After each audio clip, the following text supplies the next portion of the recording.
Good morning, everyone. Welcome to today's hearing. We're going to continue hearing evidence from witnesses who were working for Rydon at the time of the refurbishment. Yes, Mr. Bennett. Good morning, Mr. Chairman. I'm going to call Mr. Zak Maynard now, please. Thank you.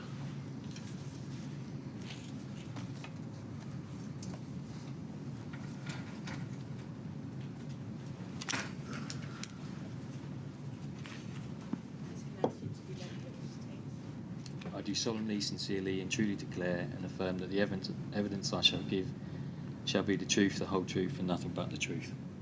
Thank you very much, Mr. Maynard. You'd like to sit down and make yourself comfortable.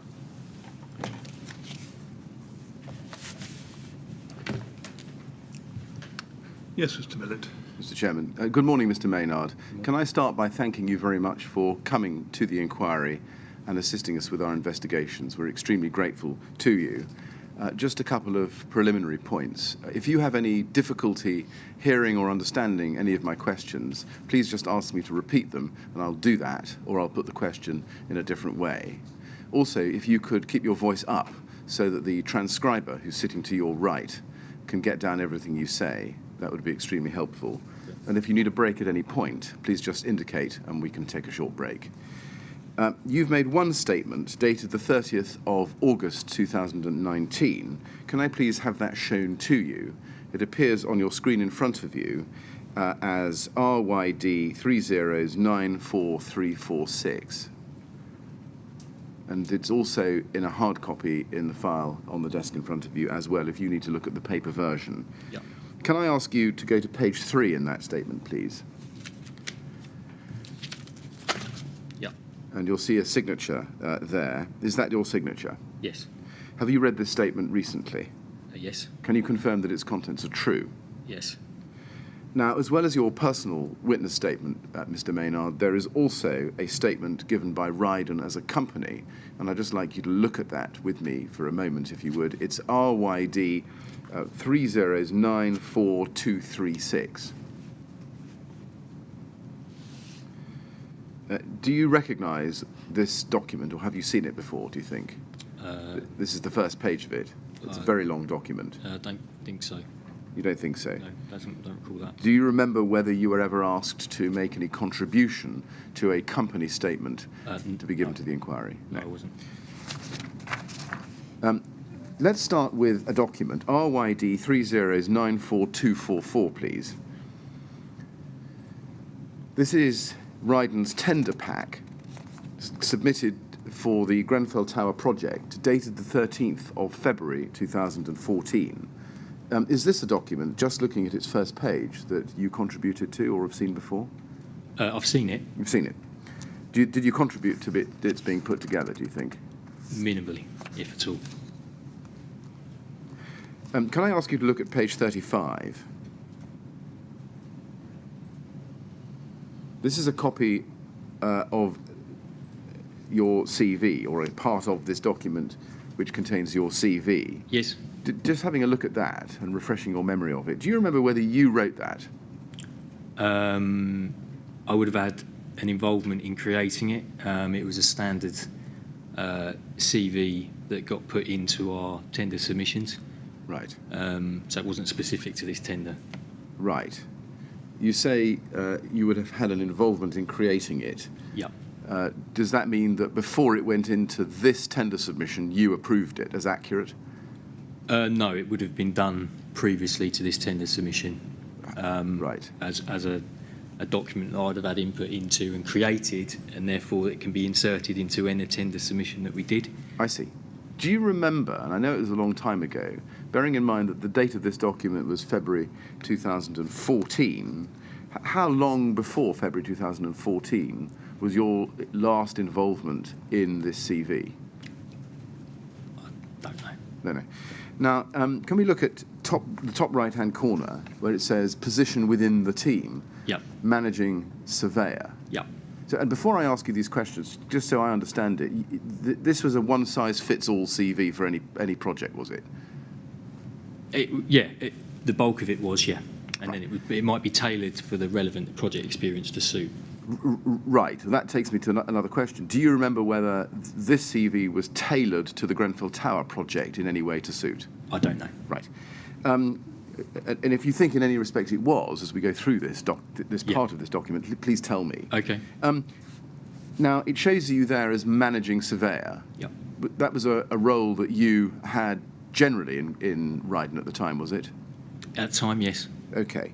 And that was your role in respect of the Grenfell Tower project as at May 2014, I think, wasn't it? Correct. Yes. And that was before your promotion to commercial manager, was it? Correct. Now, if you look at the second paragraph on the left-hand side, it says that you were currently, under profile, currently he is overseeing a number of refurbishment schemes which involve PPC 2000, NEC 3 and JCT minor works construction forms ranging from £500,000 to £10 million in value. Was any of those projects an overcladding project? Yes. Which ones? We did overcladding in Camden, and we did an overcladding project in Ferrier Point. Right. Now, it says currently he is overseeing a number of refurbishment schemes. As at February 2014, when this document was presented to the TMO, so focusing on the word currently, which of those projects identified there that it describes you as overseeing was an overcladding project? Sorry, what, in the relevant project experience beneath it, or Under profile, yes. just in the general bit at the top? Yes. None of them, there was no, at that time, there was no current overcladding works. Right, okay. Now, if you look on the right-hand side, under role within the team, it says Zak's role is to oversee all aspects of financial control and reporting on all projects delivered by the refurbishment team. Do you agree with that summary of your role so far as it pertains to the Grenfell Tower project? Yes. Carrying on with that, it says that you manage a team of surveyors and responsibilities include procurement, resource procurement, measurement of works, monthly valuations and payment to subcontractors with reference to the project budget, producing cash flow forecasts for clients and for internal reporting, costing project variations and providing alternatives, advising the team on budgetary allowances and reporting internally by way of cost/value reconciliations. I've read that all to you. I just want to break it down if I can. Start with the managing of a team of surveyors. As at February 2014, how many surveyors were you managing?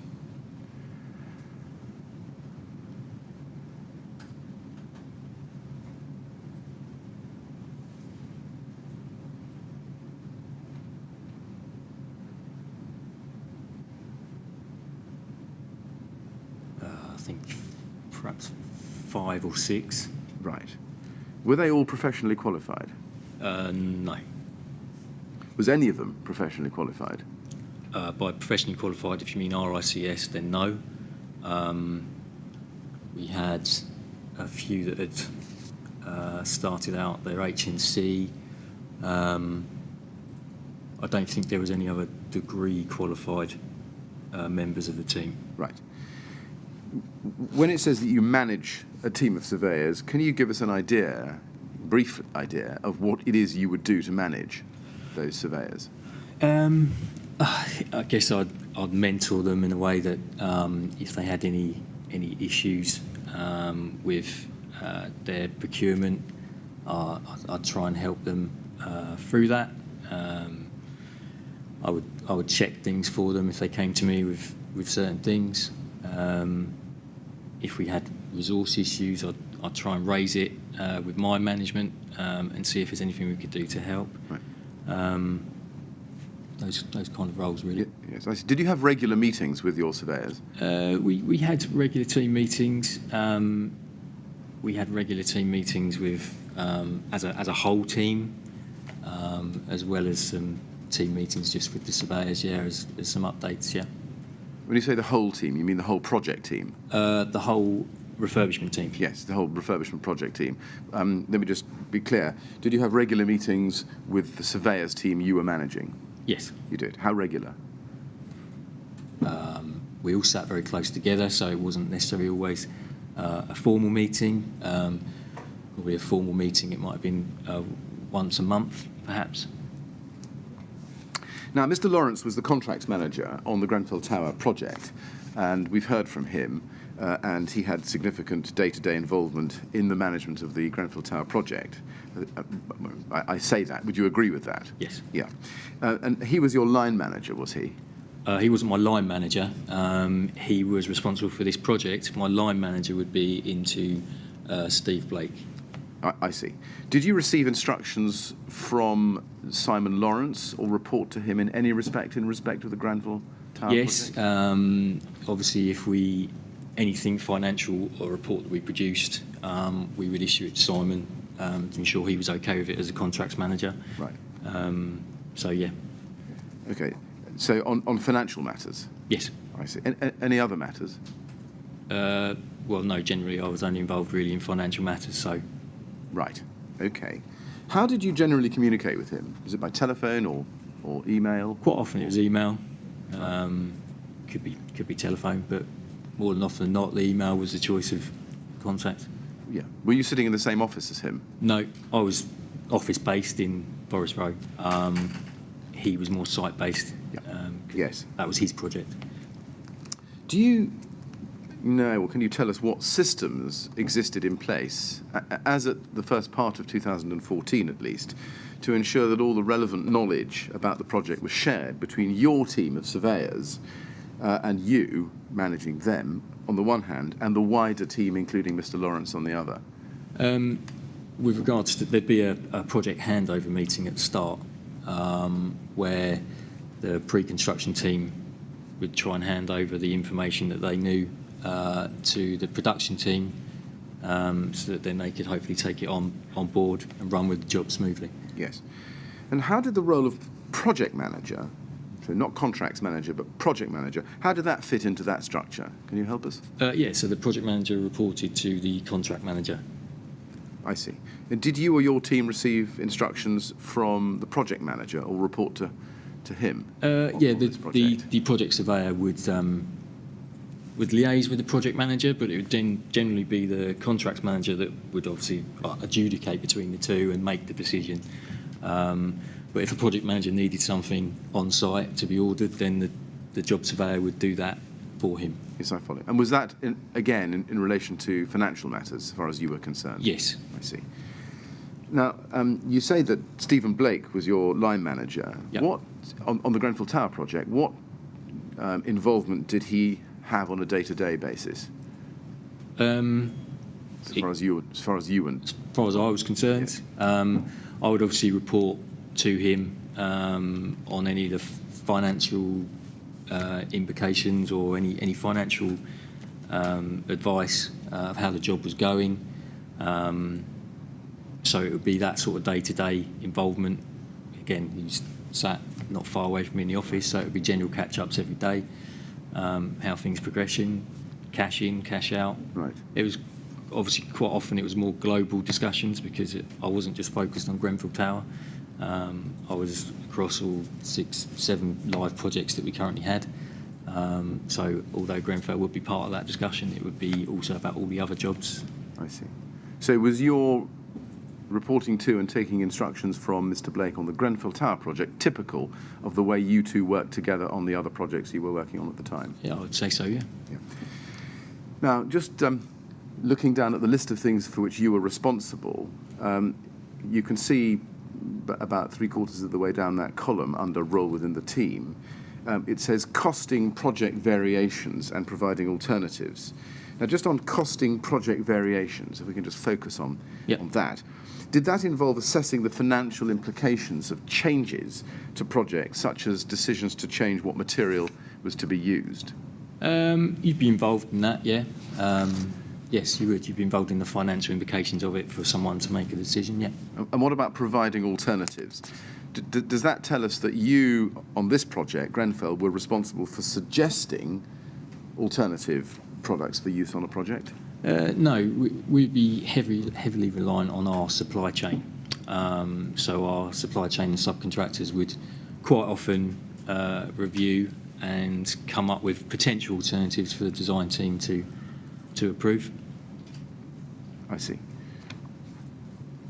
And advising the team on budgetary allowances, you'll see that's the next Yep. item in that list. Does that tell us that it was your role, at least so far as the Grenfell Tower project was concerned, to make sure that Rydon was working to budget? It would be to advise where we are at a current stage against that budget, so then people can make informed decisions of what they want to do. Right, and that meant that ensuring that Rydon was aware of what it could afford and couldn't afford, working within the budget that it was it had been given by the client. Correct. It'd be regular reporting against the original tender submission. And how regular? We do it monthly. We would update our forecasts. And as part of that process, we'd review each job that we had. Right. And you say we would update the forecast monthly. Who would be responsible for the updating of the forecast? Normally, the project surveyor would update their a CVR, and then that would then feed into me, and then I would look at it globally with all the other projects, and then create a spreadsheet that I submit to Steve for him to review and give further direction. Yes. Just going back to an answer you gave me a moment ago about suggesting alternative materials, you said that you were heavily reliant on your supply chain partner or subcontractor. When you say heavily, do you mean there was some role for you in making those suggestions, or were you completely reliant on them? To be honest, most of the time we'd be very reliant on subcontractors to review a specification and advise us, being specialists in their individual trades. We would quite often rely on them to come up with those alternatives. Right, I'm not sure that quite answers my question. It may seem pedantic, but there's a bit of a difference between completely reliant and heavily reliant. Yeah. Did you essentially just go with what they said? No, we would ask them to come up with potential alternatives as a way of offering some kind of VE, and then we would look at that, put that forward for adjudication and see if any of them were viable, and then we'd put them towards the design team. So, okay. So heavily but not completely? I'd say, yeah, unless you had previous experience from another scheme of something that had been changed that works. I see. Now, can we go back to your statement? And I'd like you to look, please, with me at paragraph 5 on page 1. You say there, I was not involved at the start of the tender process. I became involved at the start of the project after the contract had been awarded. My role at this time was more client-facing. The client was Kensington and Chelsea Management Organisation, the client. Now, the CV said that your role was to oversee all aspects of financial control, and we looked at that. In the light of the statement in paragraph 5 there, is it fair to say that your role was to do that, but also to be the liaison with the client on the issues that you've identified? Sorry, the project surveyor and the contracts manager would generally be client liaison. Yes. Contracts manager more often not would be the direct liaison with a client. I wasn't always directly liaising with the client. It would feed through one sort of single point, so quite often it would be the contract manager that dealt with the client. Well, can you just help us understand what you mean when you say my role at this time was more client-facing? What does client-facing mean? I guess there's a client and then there's a client's employer's agent. So I would be involved with Artilia on a cost side of things, but generally with regards to the managing the overall client, that would be through the contracts manager. I see. And who was it at Artilia who was your primary point of contact? At the time it would be Trinh. Twitcham Lim. Yes.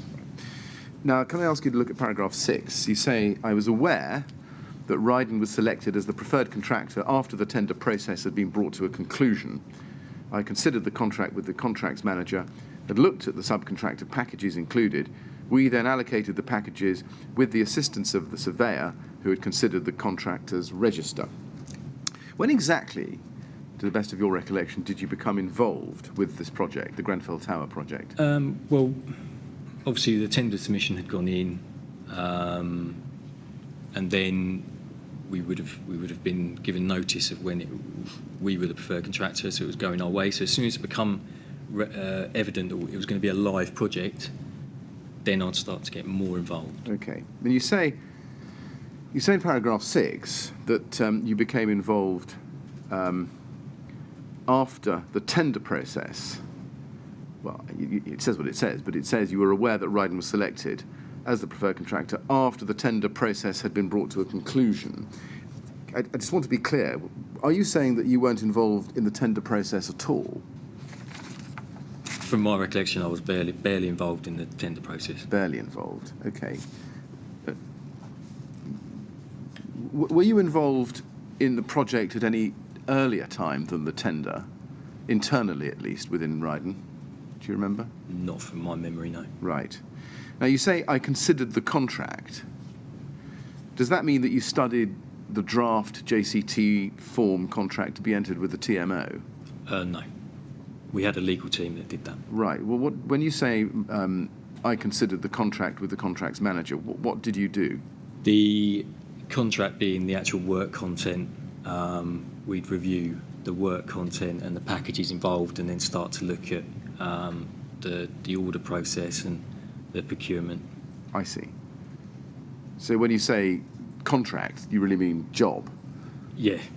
In reality. Does that tell us that you didn't become familiar with the written terms of the legal contract in the draft? I'd start to get, with regards to the employer's requirements and the drawings, but our legal team would review the actual main contract, and they'd be in charge of that. And then if we had a query on that, we'd generally revert to them. I see. Did you have any role in discussing the terms of the contract with the legal team? That wasn't my role. Did you have any role in discussing the terms of the legal contract with anybody else in the project team? No, again, it was not mine. Did you discuss any of the terms in draft form prior to the conclusion of the contract in October 2014 with anybody in the team?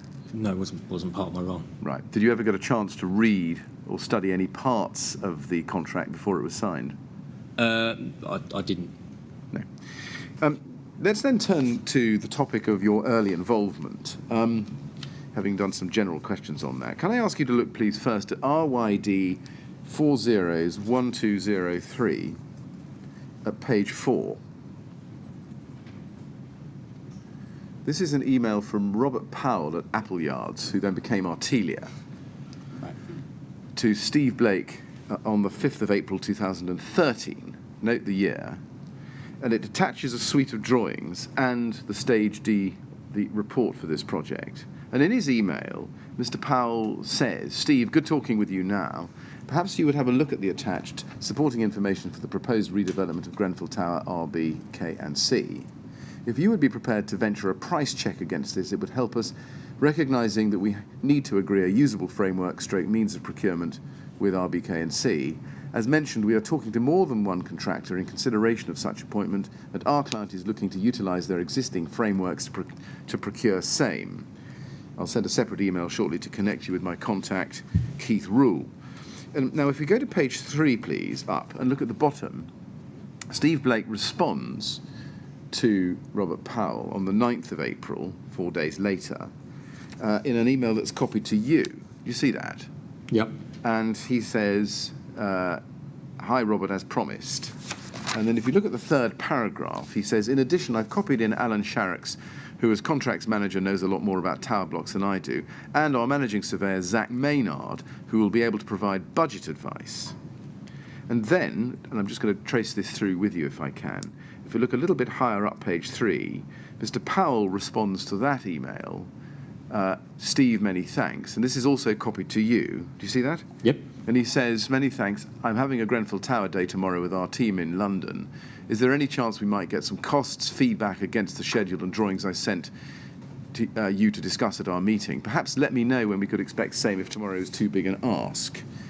And then if we look at page 2, Mr. Blake responds later that day and says that's too soon. Again, copied to you. Bit too soon for tomorrow, but would be happy to meet to understand scope of works and budget. And then at the top of page 2, Mr. Powell comes back to Mr. Blake, not copied to you, same day, and says, happy in the second line, happy to have a phone conversation with whoever needs to know from your perspective in the hope that we can get some quick and dirty costings on the info I've sent you. And then bottom of page 1, please, Mr. Blake then puts him in touch with you. If we see that there, he says to Robert Powell, and again copied to you, this time 10th of April, Rob, unfortunately I'm on leave today, and in any event it would be too big an ask to cost such a scheme today. By copy of email, I will let Alan and Zak know, and that's you, we will help as much as we can. And again, as I say, you were copied in on this. Now, I've shown you all of that exchange, or most of it, because there's a final email from Robert Powell, a copy to you on the same day, no worries, I wasn't expecting prices back today. But do you recall this email exchange? No. Was it common for Rydon to provide quick and dirty information, as was asked for, by way of a price check? You could get requests for that to give some budget Right. square prices and things. Right. What did quick and dirty mean to you? Do you remember? It would just be like a budget, a high-level budget. High level. Did you provide any, quotes, quick and dirty costings? Quote, unquote. Do you remember? Not from my recollection, no. Do you remember whether you spoke to Mr. Powell by telephone as he'd suggested? I don't. Can I ask you to look at RYD 401193 and look at page 1. This is the continuation of this email chain. In the middle email on that page, this is an email from Steve Blake to Alan Sharricks and you, something 10th of April, something dodgy going on here with incumbent contractor. If either get chance, could you make contact? Thanks. Do you remember seeing that email at the time? Does this trigger a recollection? No. Do you remember what you understood Mr. Blake to mean by something dodgy going on here with the incumbent contractor? Probably that he can only be assuming that there's obviously, by the way he's put an incumbent contractor, obviously someone's on site at the moment or someone's on board at the moment, and it's not going to be continuing with them. He's obviously asked me or Alan to make contact. I don't remember me personally making contact. But I think what you're telling us is you reading this email now, this doesn't trigger a recollection. No. Right, okay. But I'd like to try to get to your recollection at the time. So, Yeah. let's try and stick with that. At the top of the page, Mr. Sharricks then responds to you and says, Zak, if it's financial they're looking for, you better call them, mate. Maybe some typical square metre cost for rain screen and double glazing will suffice. I've looked at the scheme funding up, and it's a 9.4 million pot for the whole Grenfell Tower regen, 6 million from council and 3.4 million from the TMO. Reading what's on the internet, it's a political nightmare. There's a website dedicated to complaining about phase 1 and the scheme in general. It looks like they've been forced into doing something with the tower. Do you remember whether you called Appleyards, as Mr. Sharricks had suggested? I don't remember. You don't? Do you remember whether you wrote to them, made any contact of any kind? Nope.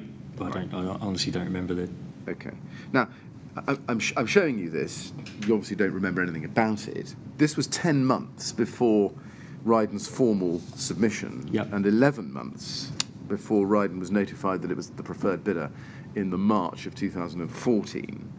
Having shown you this run of material now, when you say at paragraph 5 of your statement that you were involved at the start of the project after the contract was awarded, Yep. that's not right, is it? Well, it is, because I'm not sure how much I got involved in that, and if it was a budget cost, it could have been just a metre squared rate. Right. I wasn't involved in the actual tender bid and creating and forming of that tender bid. So that's what I'm saying there. Okay. That's not part of the tender bid. Right. I mean, you don't refer to this early involvement in 2013 anywhere in your statement, and I was keen to know why that was. I don't remember it. All right. Now, let's turn to the topic of the selection of contractors. I'd like to ask you about Rydon's process for the selection of subcontractors for the Grenfell project. Can we look at Simon O'Connor's witness statement, first of all? That's at RYD 3094221 at page 6, please. And I'd like you to look with me at paragraph 13, which runs over the page to page 7. And he says, at the bottom of the page, I believed that the specialist subcontractors engaged by Rydon, who designed, if you could just turn over the page, who designed the works, would have been selected for the project from an approved list by Rydon. My understanding was that the subcontractors had to be vetted first before being added to the approved subcontractor list, although the selection of subcontractors for Grenfell would have happened at the tender/award stage and before I was involved. Now, just pausing there, we, the inquiry, haven't been able to locate a copy of any approved list of subcontractors which were used by Rydon at this time. Do you remember whether there was such a document? I know we had some subcontractor questionnaire forms that were filled in by subcontractors. There was a finance element and there was a health and safety element. The form would go off to health and safety and the form would go off to accounts for the relevant bits for approval. And I believe at the time there was an issue with actually formulating it into a database. And I do remember there was issues with creating this subcontractor database, so there was one place that you could go and get the list of subcontractors. Where was that? Sorry? You say there was one... No, There wasn't a place where you could get it, or there was? no, they were in the process of forming a database at the time, I remember that. I see. When you say at the time, you mean at the time of the tender, or...? Yeah, around that time. Okay. So, does that tell us that if, in relation to the Grenfell Tower project, you wanted to know who was on the approved list of subcontractors, there wasn't a single place you could go? Generally, you would either, I think, call someone in health and safety to confirm whether they'd had a vetting form done. You could call accounts to see if they'd had all their information. And also, obviously, if we'd previously used a subcontractor, then obviously you'd know that they'd had that vetting form done previously. How regularly, to your recollection, were those vetting forms updated in relation to subcontractors used in the past? I'm not sure. I mean, would it be the case that if you'd used a subcontractor 3 years previously, you wouldn't need to refresh the information you had about them? Or would you? Arguably you should, Well, after 3 years. Did you? But I don't remember being... Right.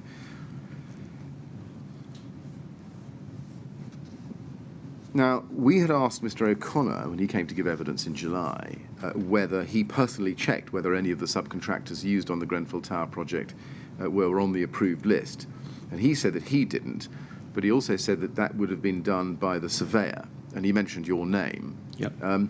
On this project, do you remember whether you did check the approved list, or the approved information at least, prior to sending tender requests to subcontractors, or prior to appointing them? We would have, if we were using a regular, like JS Wright, who's been mentioned in there, or Harley's, then we would know that they're approved because we've used them previously. So therefore, we wouldn't need to check. And if we were looking at a new subcontractor, then yeah, before we appointed them, we should get the subcontractor questionnaire filled out and returned before we appoint them. Do you remember how... well, let me just push the question a bit harder, actually. Did you yourself, personally, as Mr. O'Connor has suggested, actually check a list or lists of subcontractors before appointments were made? I would have done for certain subcontractors that were new, Right. that I hadn't heard of. I would have known that they're not on our database, so we would have sent them out a form. I see. And can you, sitting here, remember who they were, or some of them? No. So far as Harley were concerned, Yeah. they were subcontractors that we know that Rydon had used before on previous projects. Yep.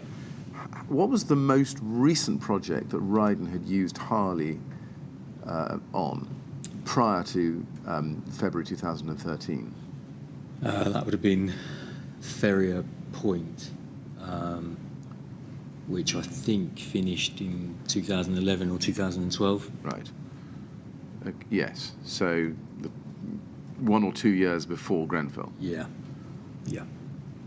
And were any systems in place to update the information about Harley, financial or health and safety, given that 1 or 2 years had elapsed since that previous project with them? Generally, it would only get flagged by accounts. By accounts? At the time, because if they'd had insurance details, etc., need to be sent to accounts, to pay them. So that would have been the flag at that point that we can't pay them because we don't have the insurance details. So then that would have been the flag that they need to update it. Right. And was it, do you remember, with Harley? I don't remember. What about JS Wright? When was the last project you had with them? I can't remember JS Wright. I think they might have been involved in the Ashmole Estate project, from memory. Okay. All right. Now, in Mr. O'Connor's statement, which I think we've still got on the screen, Yeah. he says that subcontractors had to be vetted first before being added to the approved list. Is he right about that? Yeah, but if they were new subcontractors, then yes. If they were new subcontractors. What did that vetting process involve? Can you help? Yes, it was like what I said before. There was a questionnaire form that was filled in. It had health and safety questions and finance questions. Right. The subcontractors would fill that in.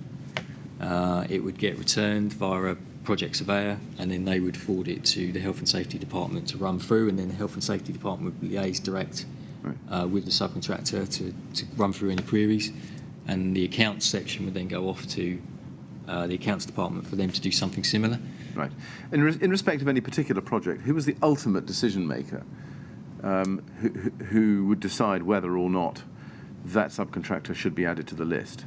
Well, they had to go through health and safety Yes. and get ticked off from that perspective. Yes. And then they would have to get signed off by accounts, and provided they tick both those boxes, they would generally then go on the approved list. I see. So it was those departments who made the decisions, and then they would go onto the list. And then they'd be on the list, yeah. Right. So it was the decision whether to add someone to the list made at any higher level outside those departments by, for example, the refurbishment director in respect of the particular project. Well, if they didn't approve, if it didn't pass the health and safety requirements for a health and safety department, I wouldn't have thought so. Right, I see. Can we look then at the process of tender and procurement? Can I ask you first, please, to turn to, or be shown, Miss Batchelor's, it's Bachelier, isn't it, actually? I think I was told. I think that's right, yeah. Yeah. Her witness statement. It's RYD 30944347 at page 2, please. And I'd like to look at paragraph 13. She says there, the subcontractors would usually be provided with 3 to 4 weeks to price the job. However, the tender period, this is for Grenfell, the tender period fell over Christmas, which caused a delay. I recall that an extension to submit the tender was requested and obtained. This provided the subcontractors with further time in which to provide their quotes. I do not recall there being any other timing issues with the tender. Do you agree with that?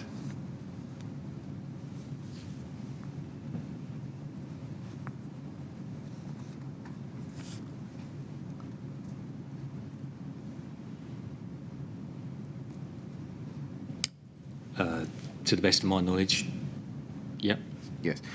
Can I ask you then to look at RYD 30086624, which is part of an email chain in January 2014. And if we look at the second email down on that page, this is Katie Bachelier to Steve Blake and you, among others, Yep. including Simon Lawrence, on the 6th of January 2014. And she says, FYI, just had a discussion with Terence from JS Wright. He's going to struggle to return a tender for the Grenfell Tower as he's snowed under with inquiries from construction. I've given him some extra time, and he said he will see what he can do, but annoying that we seem to have been overlooked. I did speak to Paul Featherstone when the tender first came into the office, so he was aware of it mid-December. Was this an example of the timing issues Ms. Bachelier is describing in her witness statement, do you think?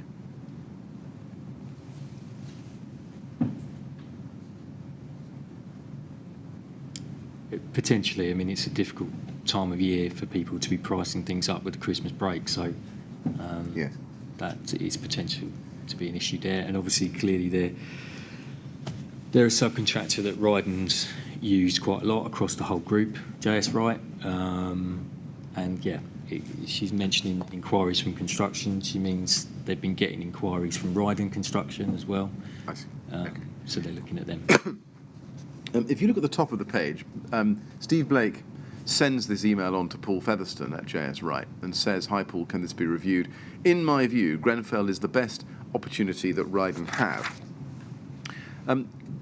Was it your view at the time that Grenfell was the best opportunity that Rydon have? I'm not entirely sure. I don't remember having an opinion about how good an opportunity it was at that stage. Right. It was just a tender. I wasn't aware of how good an opportunity it was at that stage. Did Mr. Blake and you have any discussion about the quality or value of the opportunity that the Grenfell Tower project presented? Probably the value. It was a large size project, so perhaps he means by that best opportunity as in it's a good size project.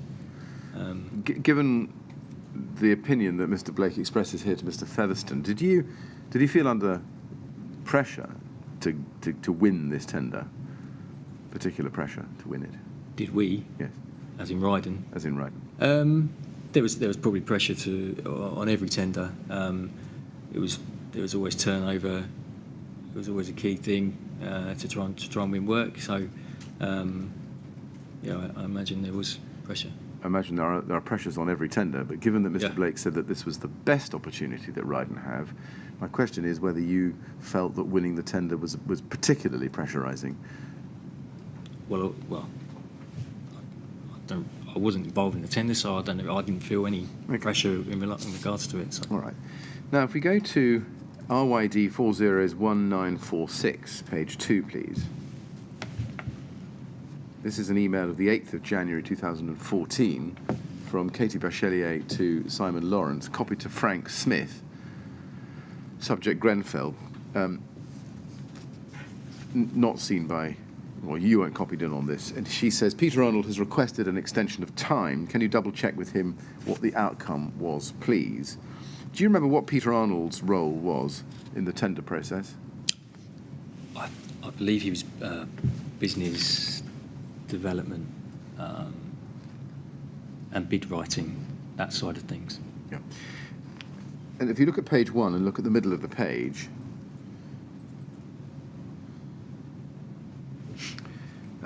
Mr. Lawrence says there, back to Katie Bachelier, you're not copied on this. I bumped into Peter this morning. Apparently Peter Blythe from Artelia was going to discuss with the client tomorrow at a meeting, so hopefully we will hear something Friday or Monday at the latest. And then at the top of the page, Katie Bachelier, back to Simon Lawrence, also on the 8th of January. And again, not copied to you, so you didn't see this at the time. OK, we have a massive problem if not, she says. I wanted to speak to Peter Blythe, but Peter Arnold beat me to it. As you can imagine, it's a massive measurement job for one person to undertake. And Sue estimates that she needs until the end of next week to finish the bill.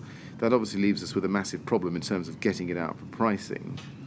Just help me, who was Sue? She did the measurement in the estimating team. Right. And then he goes on, she goes on, if you have any time, it may be worth speaking to Peter Blythe to explain that we may be unable to return a tender if we don't get the extension. He could then mention that to the client. Also, I don't know how long was asked for, but we need 2 weeks. Just pausing there, we can see that you weren't copied in on these emails, but is it fair to say that this timing issue appeared to be quite a significant threat to Rydon at this stage?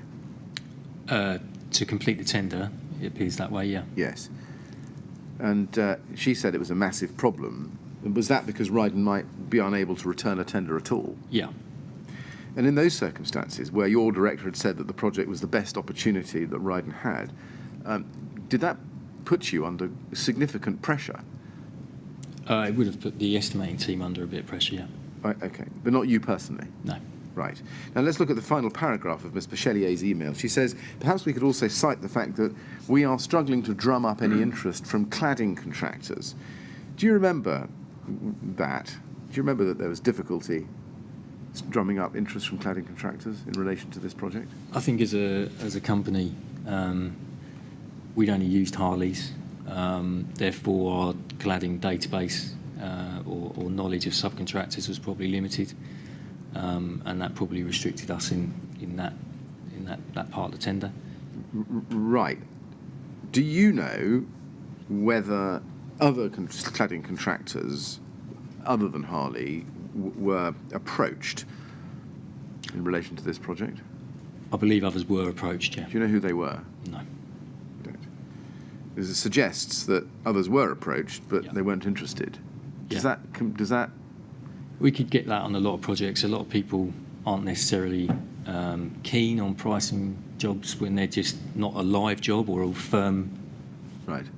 project. So quite often I think the estimators come up against that battle. Do you remember what specific difficulties there were drumming up interest from cladding contractors other than Harley? I'm not aware of any specific.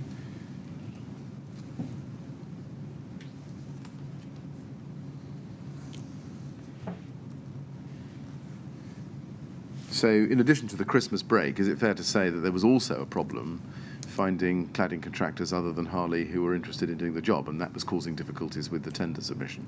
Oh, I believe so, yeah. Right. Can we then look at the Harley 2013 budget, different topic? First of all, let's look at SEA 402275, please. Now, this is a budget created by Harley, dated the 18th of October 2013. Now, just to set this in its chronological context, this is about a month or two, about 6 weeks actually, before the tender package went out to contractors. Okay. And it was created, as we see, by Harley on the 18th of October. Now, you told us, I think, that you only became involved after the tender process had been completed. Do you think you ever saw this document? I honestly don't know. No. Does it trigger any recollection at all? It's difficult to say because it's a familiar sort of looking document. So, You said it's a familiar-looking document. as in the way it's set out Right. and the way it's put together. So, Well, familiar as in Harley familiar, or familiar as in any subcontractor? yeah, just like how a Harley quote would be set out with regards to what they've done here. So, Right. So you would have seen this kind of document from Harley on previous projects. Is that Yeah. is that what you're telling us? Yeah. I see. Now you can see that this budget for cladding, if you look at page 1, includes insulation in Yep. 3 places. You can see it's in the second entry down, and then in the one fourth, and then third from the bottom. You see that? yeah. Yep. See, Rainer bond zincs, rain screen spandrel cladding, and insulation, and Yep. then insulation and insulation are the fourth and third from the end. But it doesn't specify what product is to be used. Do you remember whether you took any steps to investigate what the insulation product was on which these quotes had been based? No. Then let's turn to another topic, which is the appointment of Harley. Can I ask you to look at RYD 3013524, please, page 1. Now, this is an email from you to Mark Harris on the 25th of July 2014. Yep. Copied to Simon Lawrence and Simon O'Connor, and you can see that you attached a series of documents there. Yep. The first of which is the Harley signed letter of intent, and the rest of them is a series of appendices. And you say, Mark, please find attached letter of intent and associated documents. Do you remember sending Mr. Harris that draft letter of intent? Yep. You do. Let's look at it. It's HAR 50120.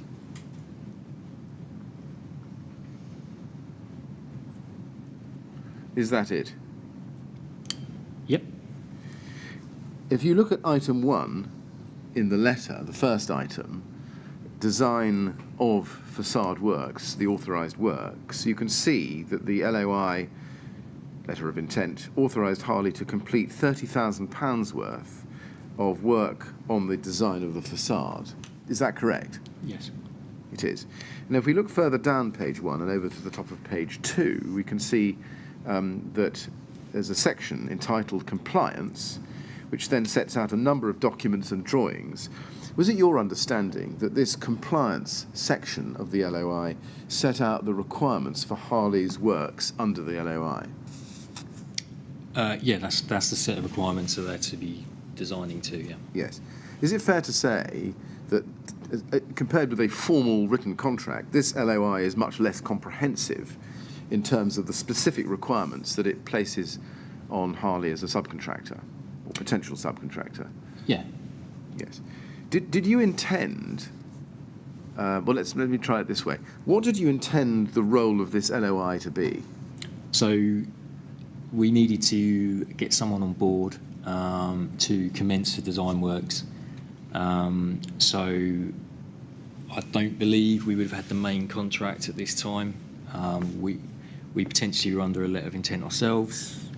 I'm not sure that's entirely correct, but I believe we might have been under a letter of intent ourselves. That's why quite often, if you don't have a main contract, you have nothing to contract against. So you would go back to back with a letter of intent that you've received. You can only issue letter of intents out to subcontractors.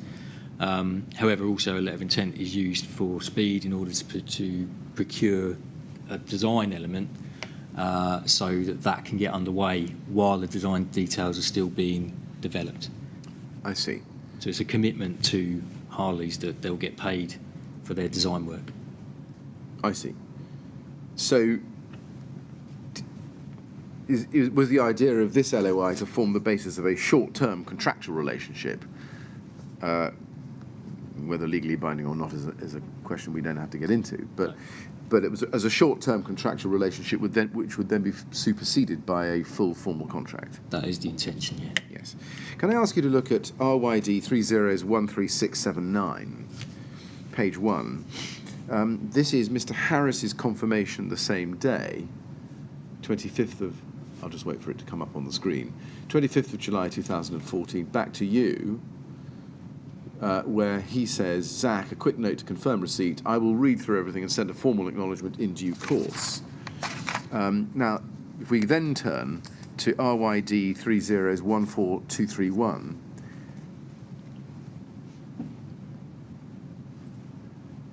this is an email from Mark Harris to you on the 31st of July, so a few days later, copy to Simon Lawrence, Simon O'Connor and others, read Grenfell Tower letter of intent, and he then sets out some queries prior to signing the design intent of intent. He says, I need to raise a few queries, and he does. Yep. And if you look at the very bottom of Mr. Harris's email, if we go to the end of it on page 2, he says, once we have agreed on the above, I will be pleased to return the signed LOI. However, in the interim, in the spirit of the long-term trading relationship between Harley and Rydon, we will, of course, commence the design phase and look forward to the first design team meeting in due course. I just want to ask you a question about the long-term trading relationship he refers to. What was the nature of that long-term trading relationship? That we'd been working with Harley's or known of Harley's since probably 2005, 2006. On what kinds of projects? On cladding projects, external refurbishment, which was the Camden project. Namely, that was the first time we used them. And who were the particular people most responsible for holding that relationship together and developing it?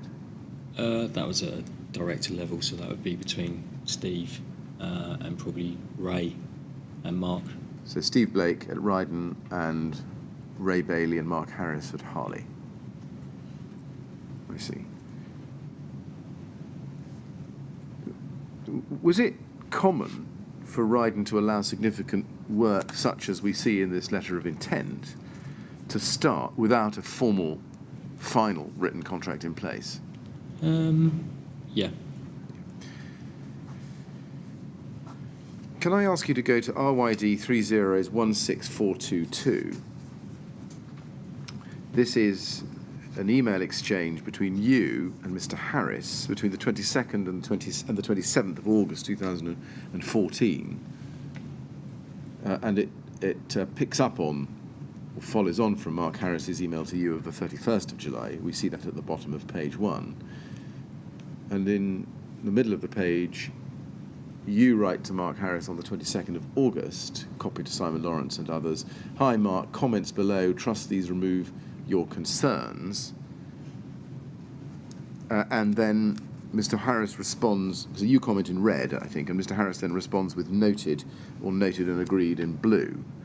Because we look at the top email on the 27th of August, he essentially says that. Morning, Zak, all looks okay. I've confirmed the same in blue for the record. And he then asks when the contract documents would be ready. You see that? Yep. And if you, we can see your response a few minutes later, not on this email chain. It's at RYD 3016429. If we can look at that, please.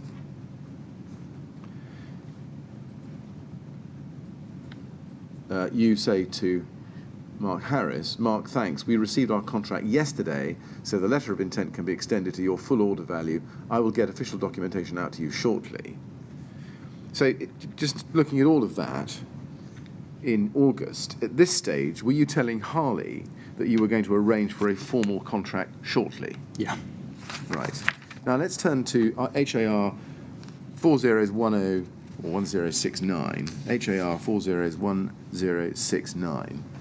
This is an email chain, and I'd like to go to the last email in the chain, which is the bottom of page 1 and over to page 2. And Mark Harris says to you, and this is 16th September 2014, so more than 2 weeks after the email we've just seen, and he says in the second line there, morning Zak, in order to maintain programme, we need to place special dies and bar length material not in order by the end of the week. As we stand, we only have authority for £30,000 design. We will either need an increase in the value of the LOI or the subcontract in place as soon as possible, please. The approximate value of metal and dies is £325,000. So it looks at this stage that you hadn't arranged a formal contract at this point, even though 2 weeks before you'd said you were going to arrange for one shortly. Yep. Why is that? Why did 2 weeks go by? Well, at this stage, we then had a job surveyor who was starting to work on this, and I was coming away from it. So the idea was, with my workload and what I had across the team, that he would then take that on and get the full documentation out. So when I said I'll arrange for it, I was hoping the project surveyor would pick that up and do it. So in the interim, I've increased the LOI value so that Harley's can carry on working. Right. Who was that project surveyor? First of all, it was Adam Marriott. Right. And then who? And I think then he left the company early the following year, I think, and then James Clifton then took the contract to completion. But this particular job surveyor who was starting to work on that was Adam Marriott, wasn't Yes, it? right, yeah. I see. Now, if you look at what Mark Harris is telling you, he's telling you, I think, that the value of the LOI, which was only £30,000 at that stage, wasn't enough to complete the work that Harley needed to complete. Is that right? Yeah, so basically the 30,000 was covering his design. He was getting to the point where obviously he now needed to place further orders. So yeah, he needed the value increase in order. So he's underwritten to expend further monies. Right. And that's a big increase from 30,000, isn't it? It's tenfold, more than. Yes. Now, if you scroll up to your response at the top of the chain, you say, same day to him, Mark, please treat this email as official confirmation that the letter of intent has been increased to the full value of your Appendix A ascertainment of lump sum price, £2,617,495. The terms and conditions of the original document apply. Now, I just want to break that down with you. First of all, you had authorised, or were authorising, Harley to do up to £2.6 odd million worth of work by this email. Yes? Yep. Right. In other words, the full amount of their ascertainment of lump sum price. Yep. But the terms that applied to that would continue to be those in the LOI document that we saw before. Yep. Now, Mr. Harris had asked for an extension of the LOI or a formal contract. Is there a reason why you didn't go straight to a formal contract at this stage, but stuck with the terms in the LOI? Just timing, Timing. just workload. Why did you choose to go to the full extent of the Appendix A number, the 2.6 odd million pounds, rather than simply only the £325,000 that Mr. Harris had asked for? Because I believe we had our contracts obviously arrived at that point, so we were good to go. Like I say, the intention was that the full subcontract order was going to follow out relatively quickly. So in the interim, obviously I've discussed it with the team, and we felt it was comfortable to do that underwriting for the full value, knowing that the rest of the order was going to go out shortly. You said yes, and you say in that last answer our contracts obviously arrived at that point, and this goes back to something you said earlier this morning. Does that mean the contract between the TMO and Rydon, the head contract? I would imagine that's what I was referring to, yeah. Right.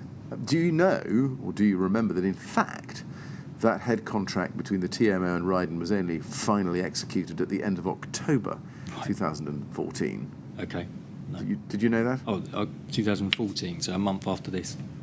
6 weeks. Yeah. In fact. Or maybe I was responding to notice that the contract's done, we're getting the contract, so that's probably why.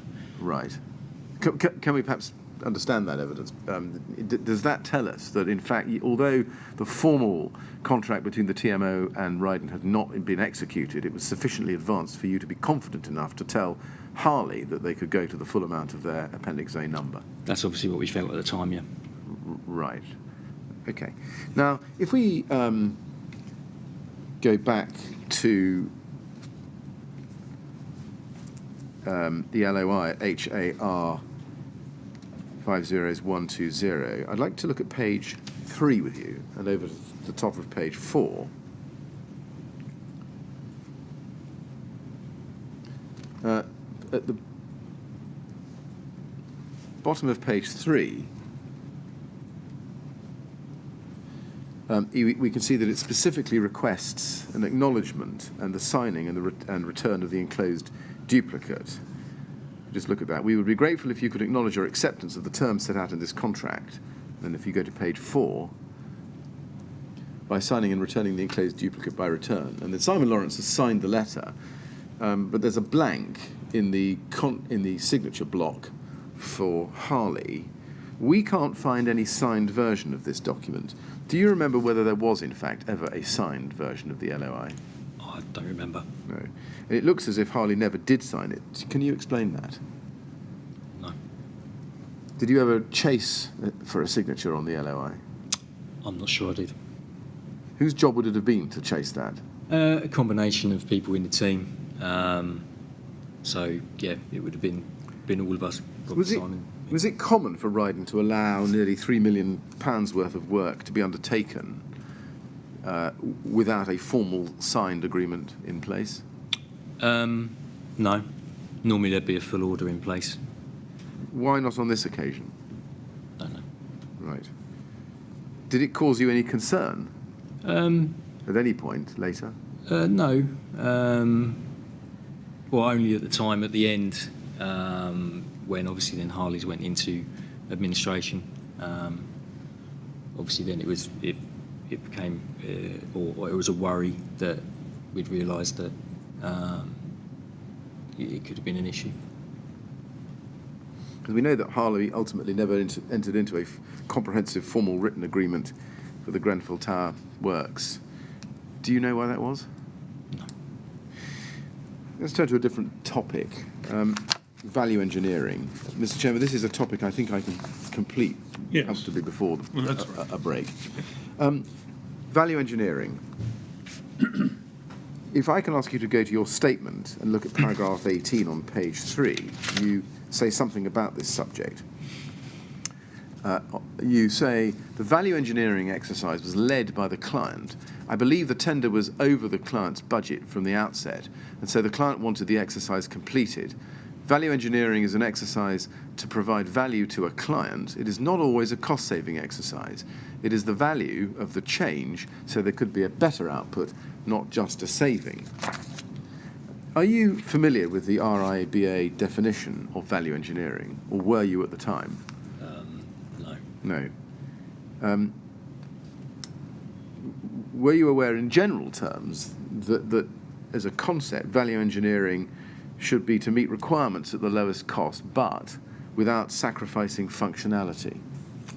Were you aware that that was an important consideration? Yeah. Yes. And without sacrificing safety, were you aware that that was an important consideration? Yeah. Yes. Were you ever given any training on how to go about value engineering? No. Were you ever given any training on its purpose? No. Was the fact that value engineering, in the context of this project, not sacrificing functionality, ever discussed specifically? No. No. Were there any discussions ever within Rydon, to your knowledge, about how safety should not be compromised when conducting this value engineering exercise? Not specifically, no. Right. Now, you say value engineering is not always a cost-saving exercise, but on the Grenfell Tower project, it was, wasn't it, purely a cost-saving exercise? That was the idea, yeah. Yes. Yeah. And is that because Rydon's tender sum was in excess of the TMO's budget right from the outset? Yeah. Let's go to page 2 and look at paragraph 13 of your statement. You discuss the value engineering of the cladding at Grenfell, and you say here the proposal to use a different cladding material was made as part of a value engineering process requested by the client. I was not directly involved in that process, but I understood from internal team meetings at the time that Harley put forward the proposed designs and costs, and the client made a decision on what is the preferred option, probably based on cost, but also in conjunction with the planners and architects. Just want to pause there. You say you weren't directly involved in the value engineering exercise. We'll come back to that in a moment, but did you have any indirect involvement in the value engineering exercise? Do you remember? Not that I recall, no. I think most of the savings have been put on the table with our pre-construction team. With the pre-construction team? Yeah. Can I just understand what you mean? As in our estimating team carried that through. I see. Do you say you weren't involved with that exercise? That's a nod. It doesn't go on the. Sorry. Yeah. Yes. Yes, you were not involved. Yeah. Well, let's see. Let's look at paragraph 14. You said, I had no involvement in selecting the cladding material or the method of fixing it. My role was to set out the cost-saving elements. The cost-saving element, which had been calculated and submitted by our estimating team as part of the post-tender process. I did not attempt to influence the selection of cladding material or the method of fixing. This was a decision for the client and the planners and architect. And then looking at paragraph 15, you say there were errors. I understand that there were errors in Harley's quote for the cladding work. I believe this was due to a miscalculation of the size of the area to quote for.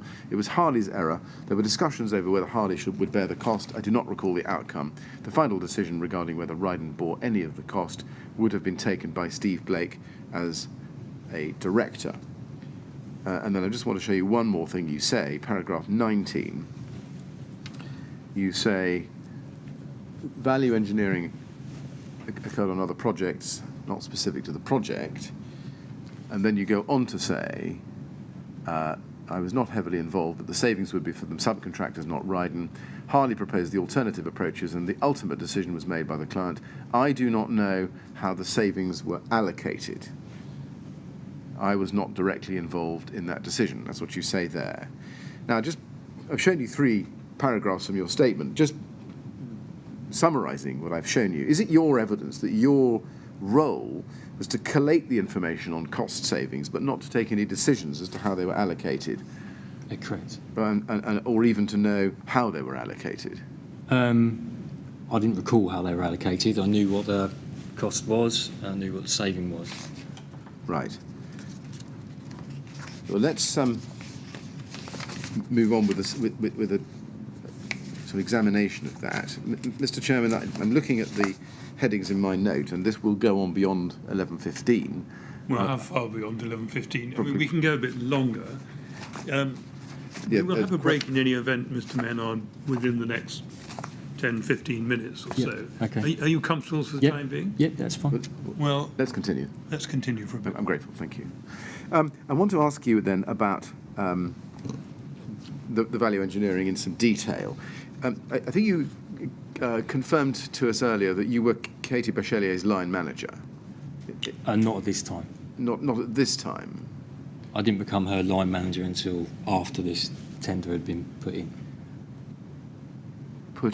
When precisely do you think you became her line manager? I think I got promoted in May, I believe. Yeah, I think that was in my statement. Right. May. Yeah, May. So what was your hierarchical relationship with Miss Bachelier in March 2014? There wasn't one. There wasn't one. We were colleagues. She was leading estimating. I was involved in surveying. Okay. Can I ask you to look at RYD 3086654, please, which is a run of emails on the 11th of March 2014. And let's go to page 2. If we go to page 2 of that, we can see there's an email of the 11th of March where Miss Bachelier writes to Steve Blake to say that she'd found an error in Rydon's tender sum amounting to £212,000. Now, you weren't copied in on this email chain, but were you aware of that error at the time, do you think? I was aware at the time. I would have been, yeah. How would you have been made aware of that, do you think? Just that when the scheme was potentially going live, it probably would have been made apparent that there's some issues on the tender handover. How would that have been made apparent? Just when we went through as an internal review, it probably would have been flagged up then. Okay. Now, if you look at page 1 of this email run and look at the top, Mr. Blake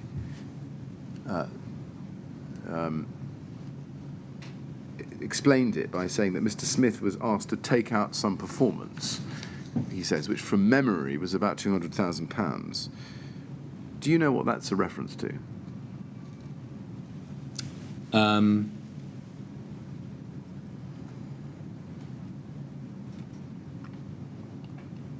I think it's just I don't know specifically, but it looks like it's just a general view of taking out some costs from our tender. How did he get to 200? I don't know. You don't know. If we look at the email just below that, this is Miss Bachelier's response at 12:42 on the 11th of March to Steve Blake's response to her about the mistake. His response had said, disappointing but not unexpected, hopefully there'll be something to compensate, etc. And then she goes back to him and says, yes, the bill figure is incorrect, resulting in our tender figure being £212,000 lower than it should be. I think we will recover this from Harley's by taking the timber reveals out of their package, but that will mean we will have to work a little bit harder of finding some significant VE savings. Is it fair to say that Rydon, at the time, was contemplating identifying value engineering savings which could compensate for the error that's been identified? Potentially, yeah. Yes.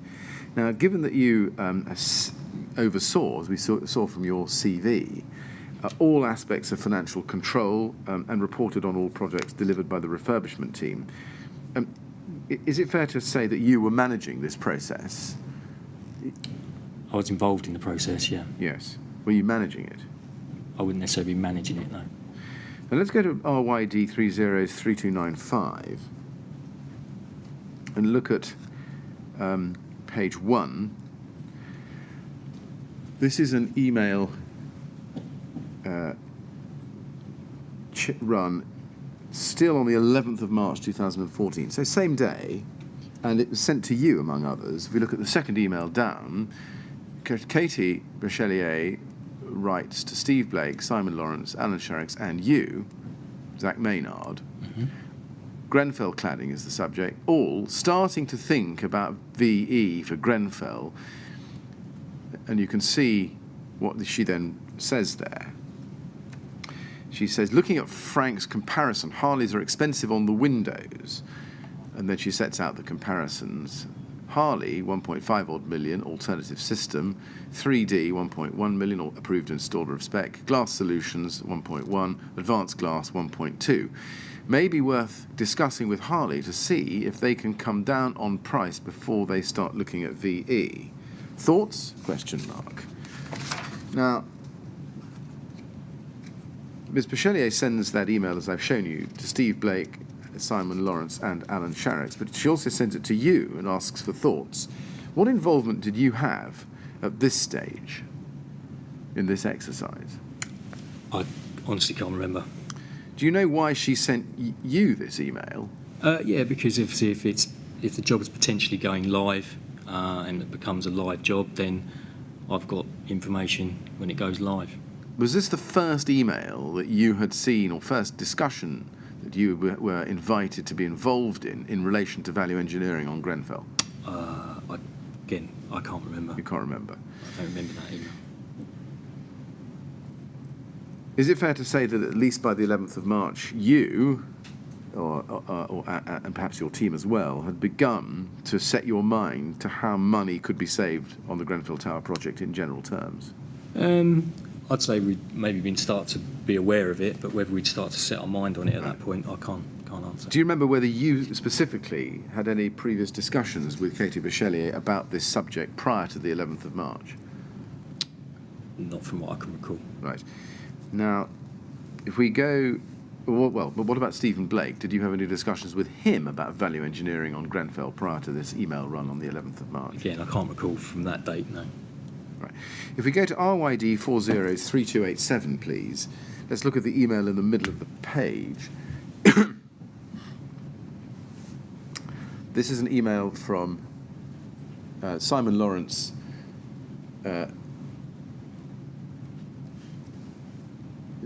to Alan Sharrocks, Katie Bachelier, Steve Blake, and you on the 12th of March, so next day. And he says, we should hold a value engineering workshop before too much more discussion. Hierarchy of needs versus where we have correct values in CSA, exclamation mark, brackets, crazy Scottish arithmetic, close bracket. Now, you got this email at the time. I just want to ask you, crazy Scottish arithmetic, was that what was that about? He's obviously making reference to some errors in the tender called Right. by Frank. So that's a reference to Frank Smith's costing error, is it? Yep. Yes. Why was it necessary, do you remember, to have a workshop before too much more discussion?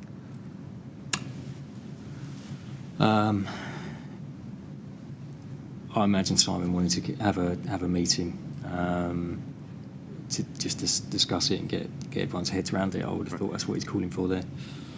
Was there a value engineering workshop held? But from memory, I don't know. No. Can you explain what the hierarchy of needs means? No. Looking at the top of the page, we can see that you respond to this email on the same day, Yep. 32 minutes later, 9 a.m.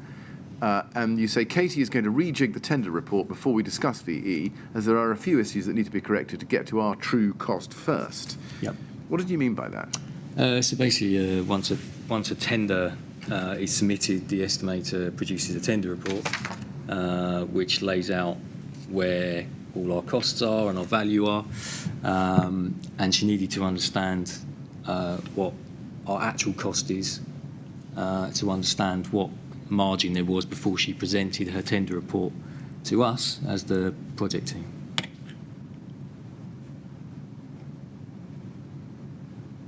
I see. And when she says she's going to rejig the tender report, what did that involve? Or what did you understand her to mean by that? So basically, she was having to review what Frank had done, get her head round it, and re-present it so it was correct. Right. It looks from this email that you had a discussion with Katie Bachelier about rejigging the tender report. Yeah, because I would need it if the job was going live. I see.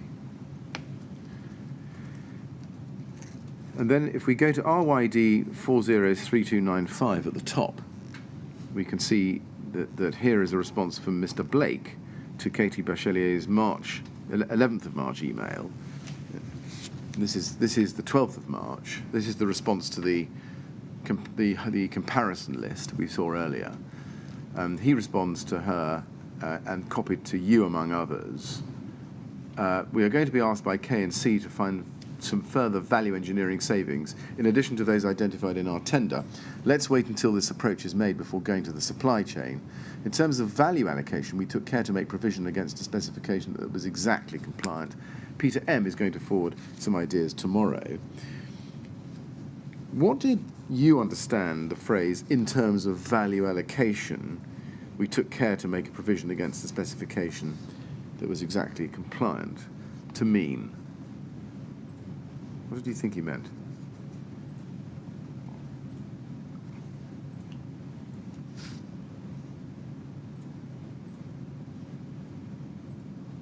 I think he means in terms of allocating our costs, perhaps on the tender report. They've made sure that they've got the correct costs in place against the specification that's been quoted by that's how I'm reading that. Can I then, in light of that answer, just ask you to go back to RYD 30866654, which is Mr. Blake's response to Ms. Bachelier's telling him that there had been an error. Yep. We looked at this about 5 minutes ago, where Mr. Blake says, Katie, thinking about this, Frank was asked to take out some performance, which from memory was about £200,000. And we looked at that together. What does performance mean there? I'm not sure. I mean, if correct costs were in place against specification, how could you remove £200,000 worth of performance, whatever performance might mean? Yeah, but it might be moving money to that area, so it might actually be saying, oh, we thought there was 200 grand's worth of profit in there, but actually we're going to move it across and put it there. That it could mean that as well, so it's difficult to tell. It's difficult to tell.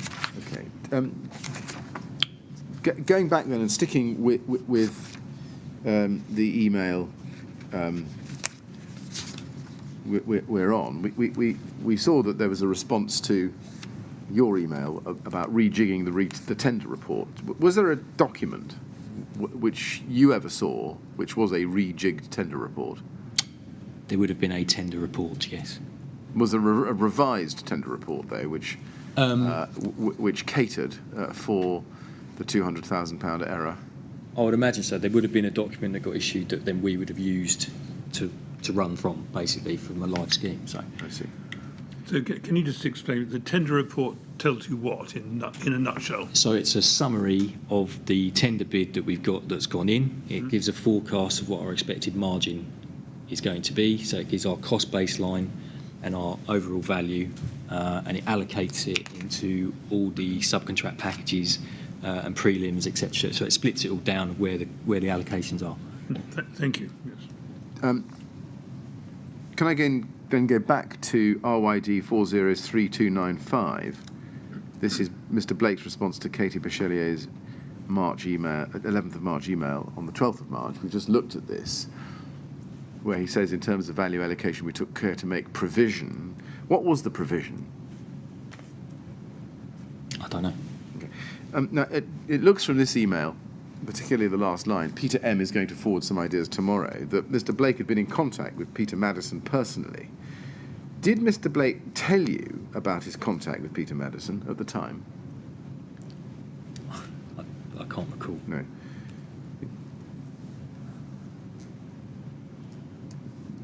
Did Mr. Blake tell you anything about what he discussed with Mr. Madison? Again, You don't know. from memory, don't know.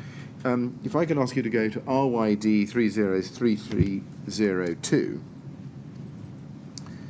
This is an email of the 13th of March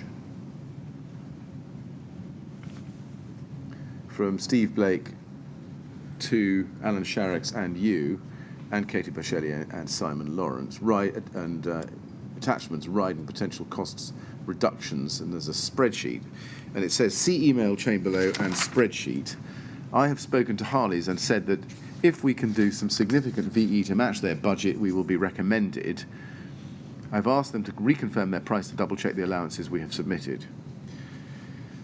And then conversation with JS Wright. Meanwhile, let's have a brainstorm for further ideas and confirm figures on spreadsheet. Just looking at that, is it fair to say that by the 13th of March, you were aware that significant value engineering was required on this project? I was aware of, yeah. Yes. Now, the spreadsheet to which Mr. Blake is referring is at RYD 3301. RYD 3301, and we're going to need the native version of this, please. I'll just pop it up on the screen and then ask you a general question. We can see from the email that you were asked by Mr. Blake to look at this document.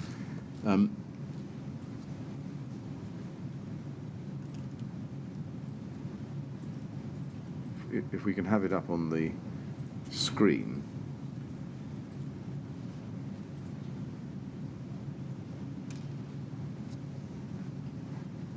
Here it is.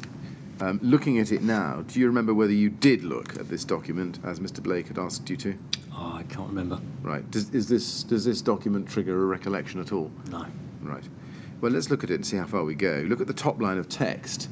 Grenfell, the works budget is £8,415,000. The cost savings to be made need to be in the region of £800,000. You see that? Yep. So, if you had opened this document, is it fair, and can we conclude that you would have understood from that Rydon needed to find £800,000 worth of savings from its tender sum?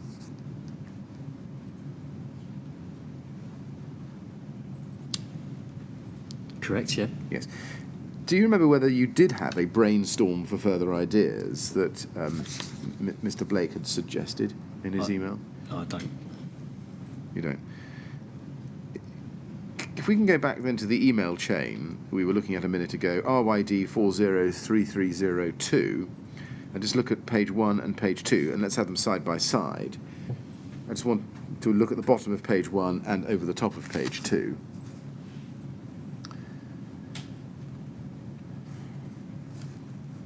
This is an email, when we get to it, from David Gibson, right at the very bottom of page 1. He's at the TMO, 13th of March, to Steve Blake, copied to Claire Williams and Peter Madison, and he says in the second line, I've attached a simple spreadsheet indicating the areas we would like you to look at in relation to possible savings. Our target is Kirkar, £800,000, which included the cladding savings already priced and any grant income to the scheme. Now, you weren't copied in on this email at the time, but we can see Mr. Blake's response, and this is on page 1, left-hand side of the screen, on the 13th of March, same day. Hi, David. Understand what's required and see no reason why this can't be achieved. Your spreadsheet says a Tuesday PM meet rather than Monday PM, as email would work perfectly. As requested, we will respond early Monday regarding opportunities for savings and timescales. Look forward to meeting you. Now, Mr. Blake's response, as we can see, comes at 18:30 on the 13th of March, which is just a little over 5 hours after David Gibson's message to him at 13:14 on that day. You see that? And then, if you look up at the top of page 1,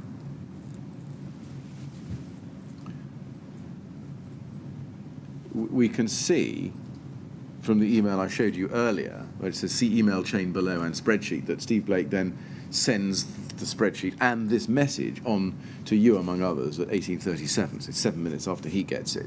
So just summarising it, what happens is it looks like David Gibson sends his spreadsheet and his request for £800,000 worth odd of savings in the afternoon. Steve Blake then responds to him at 1830 and then sends that on to you, among others, at 1837. My question is, did you and Mr. Blake discuss Mr. Gibson's email before Mr. Blake responded to Mr. Gibson? Not from memory, no. During that 5-hour period on the No. afternoon of the 13th of March, you don't remember? No. No. Do you know or remember whether Mr. Blake had any discussion with anybody else at Rydon before he responded to Mr. Gibson at 1830 saying, see no reason why this can't be achieved? I don't know. Is it fair to say that Rydon's position, from your recollection, was that it would find the required savings come what may? I think that was the intention, yeah. Right. Mr. Chairman, I am midstream somewhat, but this is probably as convenient moment as any. Yes, I think it's time we had a break. Yes. Yes. Mr. Maynard, we're going to have a short break now. I must ask you, please, not to talk to anyone about your evidence or anything relating to it while you're out of the room. Yep, no worries. Yep. And if you now go with the usher, she'll look after you. I'm sorry, I should say we'll come back at 11:45, please.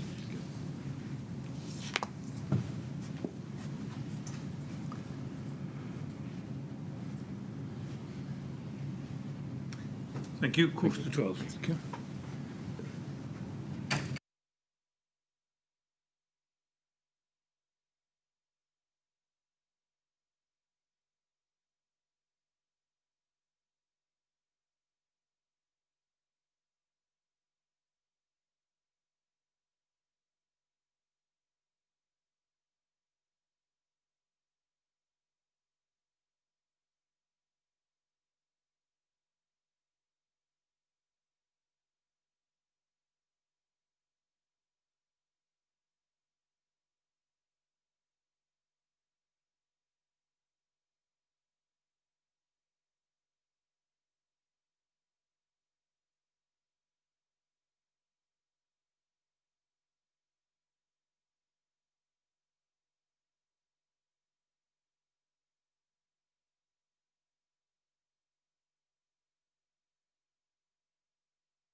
Yes, would you ask Mr. Maynard to come back, please?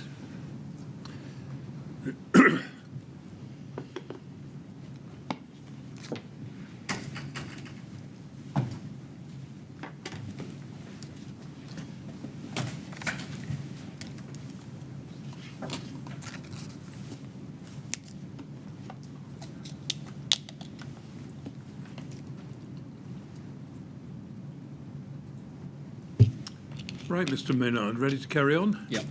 Thank you. Right. Yes, Mr. Maynard. Yes, thank you, Mr. Chairman. Mr. Maynard, can we go back to the email we were looking at before the break at RYD 403302 and look at the email that Steve Blake sent Mr. David Gibson at the TMO at 18:30 on the 13th of March.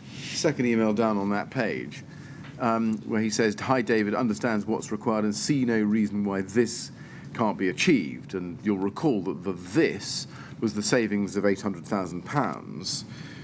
And we looked at whether or not you had discussions about that. Do you know, can you help with how Mr. Blake came to the conclusion that there was no reason why savings of £800,000 could not be achieved? He was probably quite familiar with the project and the tender itself, so he probably felt he was able to make that comment. Did you have any discussions with Mr. Blake about whether a saving of that magnitude was in fact possible before he sent this email to Mr. Gibson? No. You didn't have any discussions? I don't believe I had any discussions, no. Right. Did the fact that Mr. Blake had told Mr. Gibson that there was, and I paraphrase, no problem with a saving of £800,000 place you under significant pressure as Rydon's most senior surveyor in relation to this project? No, not at this stage, no. Not at this stage. Did it later? I never felt there was particular pressure.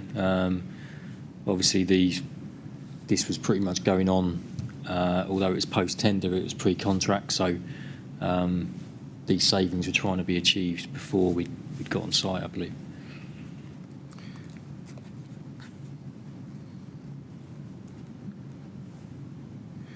Let's look at another document, RYD 403315. This is just a little later in the story on this. This is an email from Mark Harris of Harley to Steve Blake, Simon Lawrence, Katie Bachelier the next day, 14th of March 2014. Now, you're not copied in on this. It has an attachment, proposed VE cost savings. I just want to show you the second paragraph. Mark Harris says, this has been presented to show the value of the compliant package with VE cost options below. And then if you look at the third paragraph, he says there, no doubt budget will be the driver here. Now, I know you didn't see this email at the time, so I'm not going to show it all to you, but did you ever see this email at the time, do you think? Not from memory. We'll look at the spreadsheet in a second, but do you remember having any discussions with Katie Bachelier about a first round of value engineering options which had come from Harley? I don't know. Let's look at the spreadsheet. It's RYD 403316, please. And we can see the four options here that Mr. Harris refers to. Just looking at this document, is this a document that you saw at the time, do you think? I don't remember seeing this particular document. However, I do remember seeing the schedule of the savings. Yes, well, we'll come to those. And this is why I'm showing this to you. This is where it all starts, Mr. Maynard. So let's just see how we go. We can see the four options that Mr. Harris is referring to, and let's just run through them quickly. There's the compliant bid based on Harley quotation of the 29th of January 2014 of 3.7 million odd pounds, and that's based on Proteus zinc cassette cladding with birch face plywood window reveals. And then we see proposed VE cost savings And there's a list of items there. The second is UPVC window reveals in lieu of birch-faced plywood, 74 odd thousand. And then we get the 4 options for the cladding. You get Rainobond natural zinc cladding cassette in lieu of Proteus zinc cladding cassette, a saving of 157 odd thousand. Then you get Rainobond natural zinc cladding face fix in lieu of Proteus zinc cladding cassette, saving of 279 odd thousand. And then you have Rainobond standard silver coloured aluminium cladding cassette in lieu of Proteus zinc cladding cassette, a saving of 419 odd thousand pounds. And then finally you have Rainobond standard silver colour aluminium cladding face fix in lieu of Proteus zinc cladding cassette, with a saving of 576 odd thousand pounds. Just looking at those figures, as a general question, is it fair to assume that you would need to be aware of these figures from Harley in order to be able to perform your role as you've described it? When the project goes live, then yes. Yes. Now, we can see that Rainobond's ACM cladding panels were going to deliver, in general terms, much bigger savings than zinc cladding, weren't they? Yep. And that face-fixed ACM panels an even bigger saving than cassette ACM panels, yes? Yep. Yep. Now, we know from earlier evidence and from documents that there was a meeting on the 18th of March, so 4 days after this email, between the representatives of Rydon and the TMO to discuss potential value engineering options. Do you remember whether you were you went to that meeting? I don't remember being at that You meeting. don't remember being at it.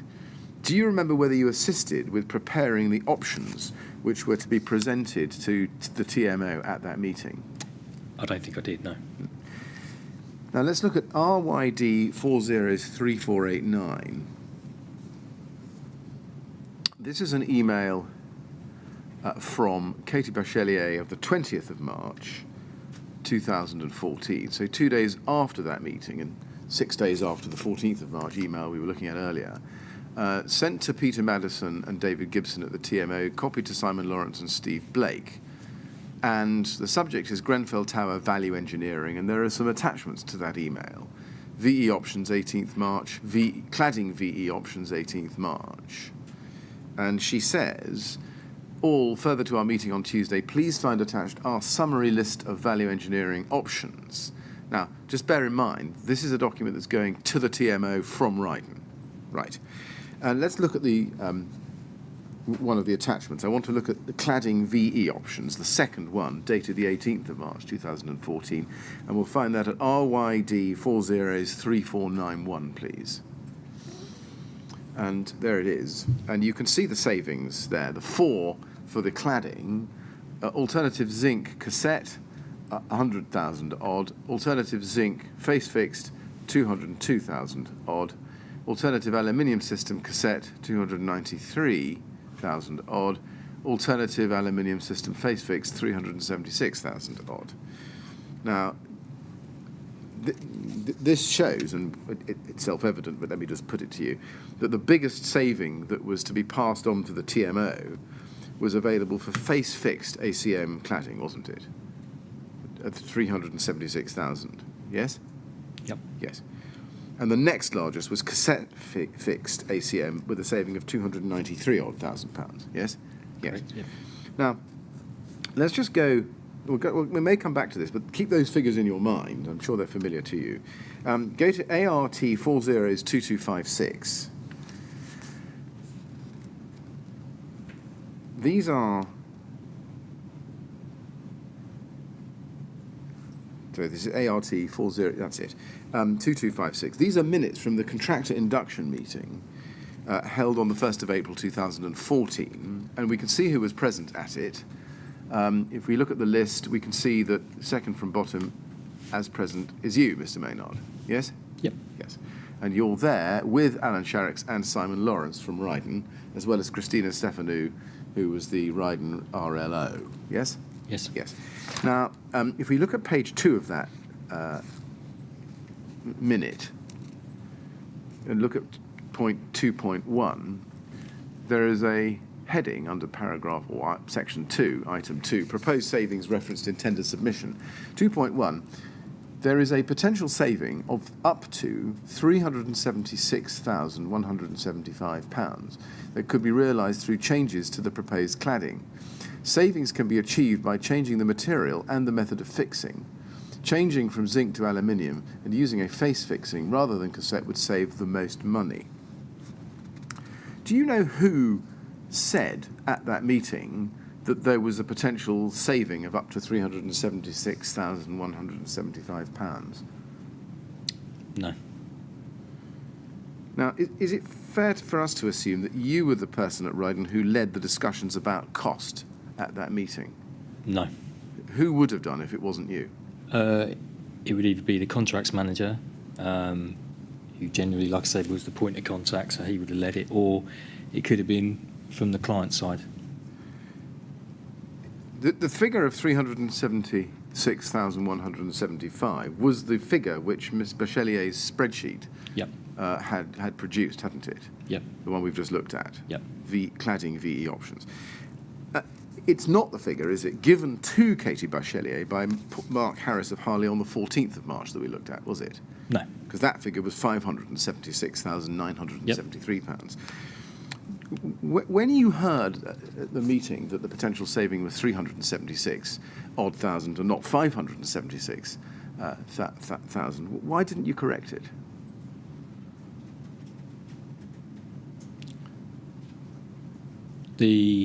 Well, that's the saving that Rydon's are offering. It is. But it isn't correct, or wasn't correct to say there was a potential saving of up to 376,000, because the truth was that the potential saving was 576,000. Yep. That was a saving that had been offered to Rydon. Exactly. So why didn't you say at the meeting, well, actually, the potential saving is 576, not 376? Well, clearly that was the figure that Rydon's had submitted as a saving that they were offering. But it wasn't the saving that was available, was it? No, it's not. No. So why didn't you tell the TMO that the saving that was available was 576 and not, as you did, £376,000? Sorry, the figure that Katie had put on her sheet was the 376. Yes. Yeah. Yeah.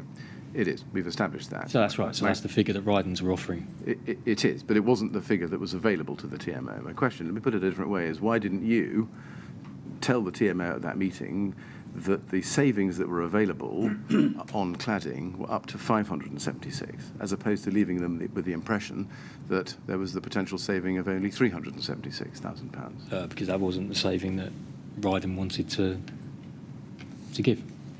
Are we going to explore how the figure... Yes. We are. Right, so can we leave it like this, that you were content for the TMO to live under the assumption that the savings that could be made in respect of proposed cladding were up to £376,000, but not more? That's right, yeah. Well, I think to be fair to Mr. Maynard, I think what he's saying is that was the potential saving to the TMO. What was it his decision? If not, he was probably stuck with it, wasn't he? Well, I mean, that's why I asked whether we're going to explore yes. how the figure came to be what it was. Yes, we are. But we are looking at the statement that is made here to the TMO. Did you have any reason to think at that meeting that the TMO knew or thought that there was any more than £376,000 available in respect of the cladding by way of a saving? No, otherwise potentially they would have raised it, or Artilia, their cost advice people might have raised it. Now let's look at an email, RYD 404916. This is an email of the 22nd of May 2014, so some 7 weeks later, from Simon Lawrence to Claire Williams, copied to you, Mr. Maynard. And under point 1, sorry, I should just say there are 2 attachments to that I should have identified. You've got the cladding VE options 18th of March and cladding VE options 18th of March, and I've shown you the second of those attachments already. And Simon Lawrence says, "Hi Claire, further to our conversation earlier, I've tried to identify what I can at the moment for your financial report. I've attached the early cost savings calculations that were originally sent to yourselves so that we have a starting point for reference. One, good news," he says, hot off the press, is that what we believe to be a more expensive ACM cladding finish, natural aluminium, isn't going to be. The manufacturers have confirmed that they are willing to supply it at the same price as the other ranges previously discussed. Therefore, the savings stay the same as per attached. 293 odd thousand cassette or 376 odd thousand face fixed. And as we can see, Mr. Lawrence attached the two documents which Ms. Bachelier had attached to her 20th of March email we looked at before. Now, again, these figures were not the savings which were in fact being provided by Mr. Harris of Harley on the 14th of March, were they? No. No. Then you could see from this email that Simon Lawrence was materially understating to Claire Williams the extent of the savings actually available in respect of the ACM panels. Would you see that? Yeah.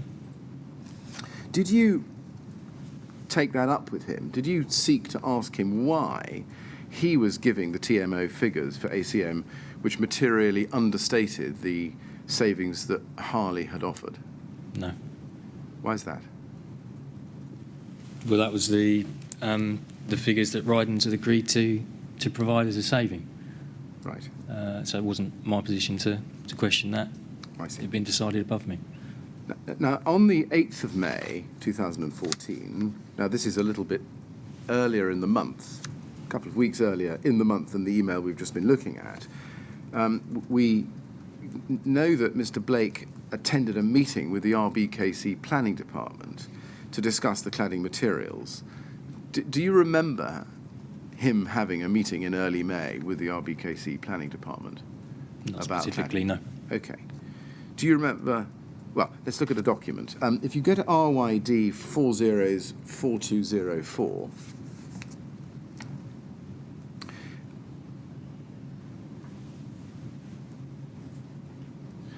here is an email of the 8th of May 2014 from you to Steve Blake, subject Grenfell Cladding, Yep. and then you set out the figures. Yep. And this really summarises the figures that Rydon were offering the TMO on the one hand, and the saving for the four options: alley face fix, alley cassette, alternative zinc face fix, alternative zinc cassette, on the one hand, with the savings that Harley were offering Rydon on the other. Yep. Yes? Yes. Yes. Now, there's no content to this email other than this comparison exercise. Do you remember what caused you to send this email to Mr. Blake Yep. on the morning of the 8th of May? Yeah, he rang me and asked for a summary of the positions on each option of what Rydon's had offered back as a saving and what Harley's had offered, so he could see the full picture.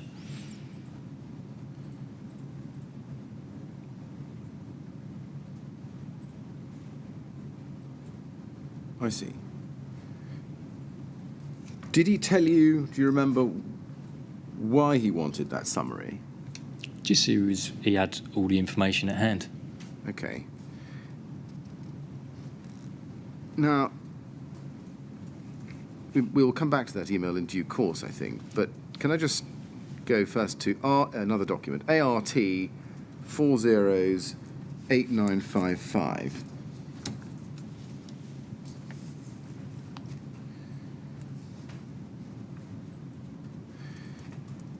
These are the minutes from the pre-start meeting on the 13th of June 2014, and we can see who was present. There were representatives there from the TMO, Artelia, and then Simon Lawrence and you were there from Rydon, as well as Jason Bethel, yes? Yes. And he's one of your surveyors, I think. He was an estimator. Right, well, it says surveyor. Yes. That's why I say, is that wrong? He was an estimator. Yes. I see. If we look at the top of the page, the objective is pre-start meeting and review of contract costs, you see? Is it fair to assume that you were there to deal specifically with the contract costs aspect of the meeting?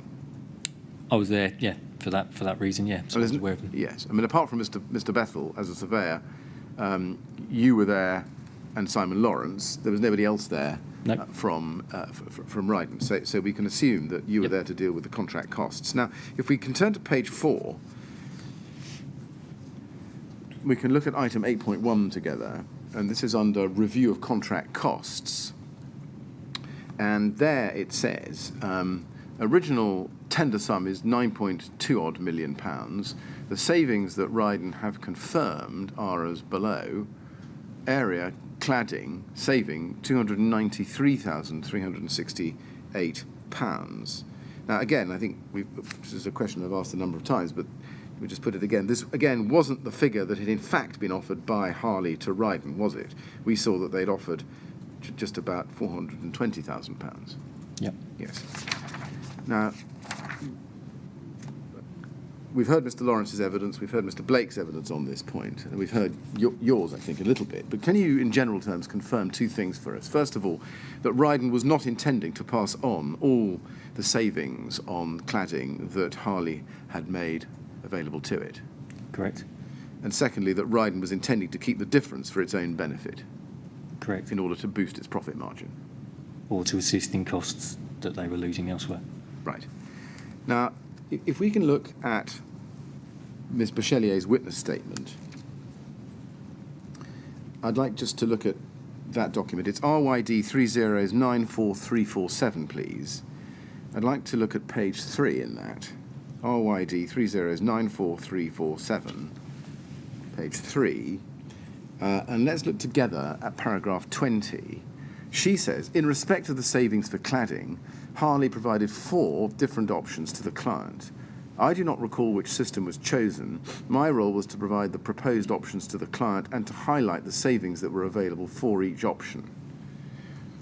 Now, are you able to explain how the figures that Ms. Bachelier calls the savings that were available for each option were arrived at? No. Does that tell us that you can't help us about how the figures that Rydon decided to keep for itself and how much to pass on were arrived at? No, I can't, no.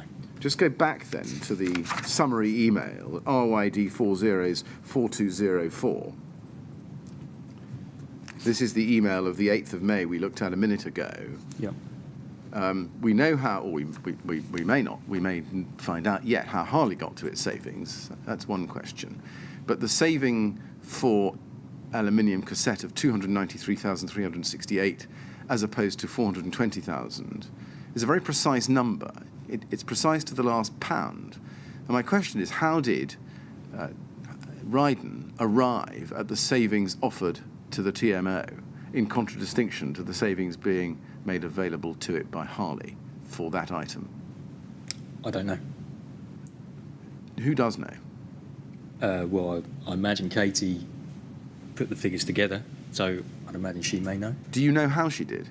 No. Did you ever ask her? No.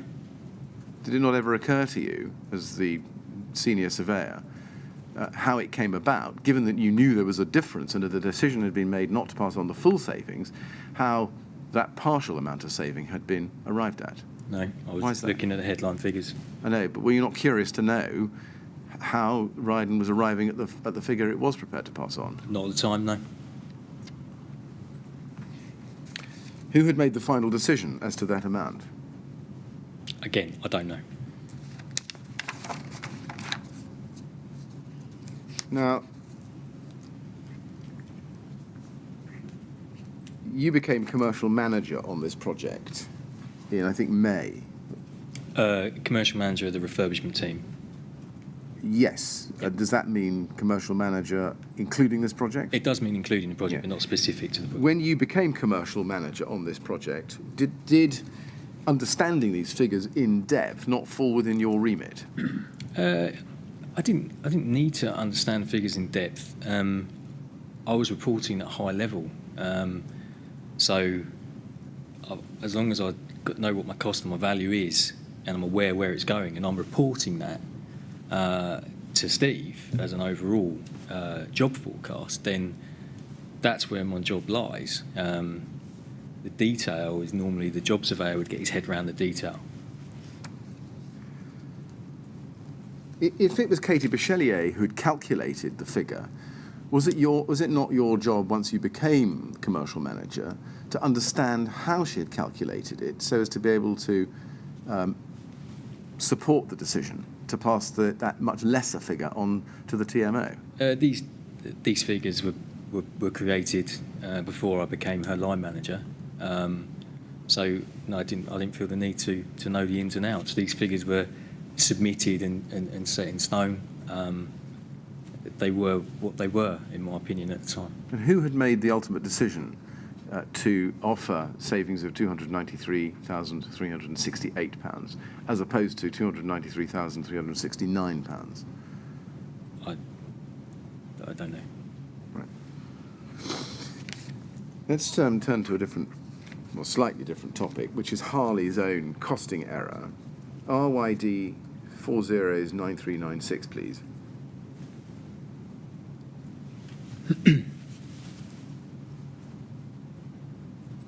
This is an email from Simon Lawrence to Steve Blake and you on the 23rd of June.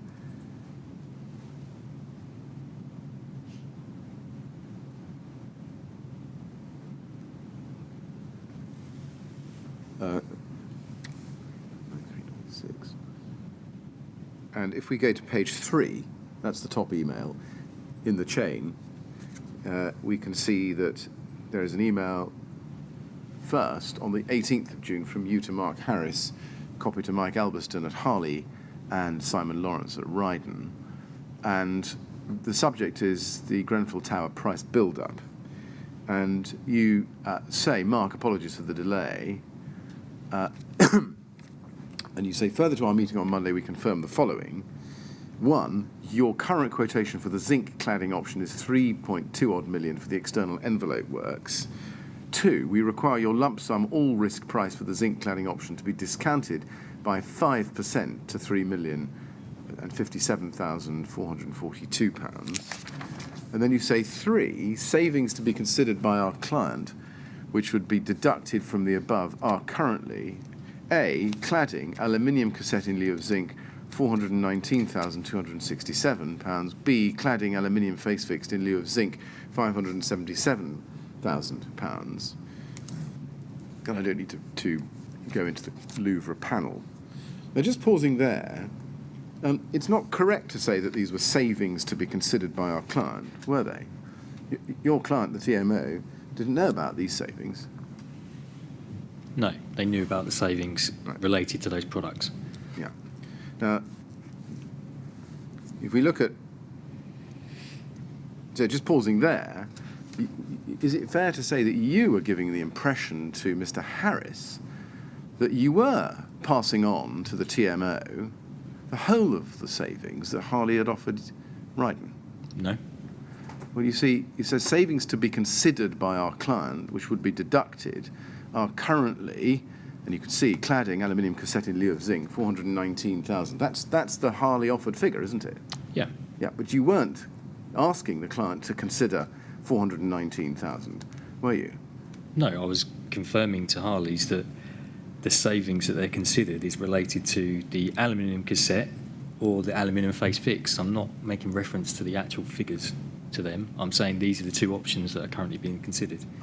I see what you mean. So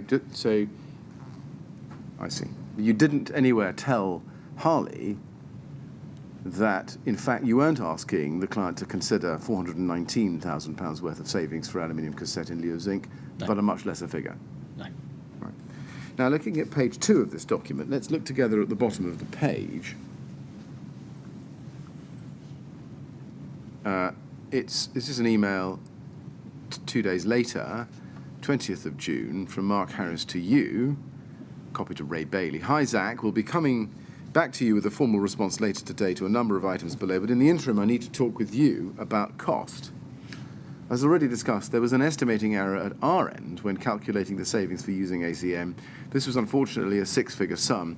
Notwithstanding this, we remain committed to the project, and as already stated, we will stand by our bid.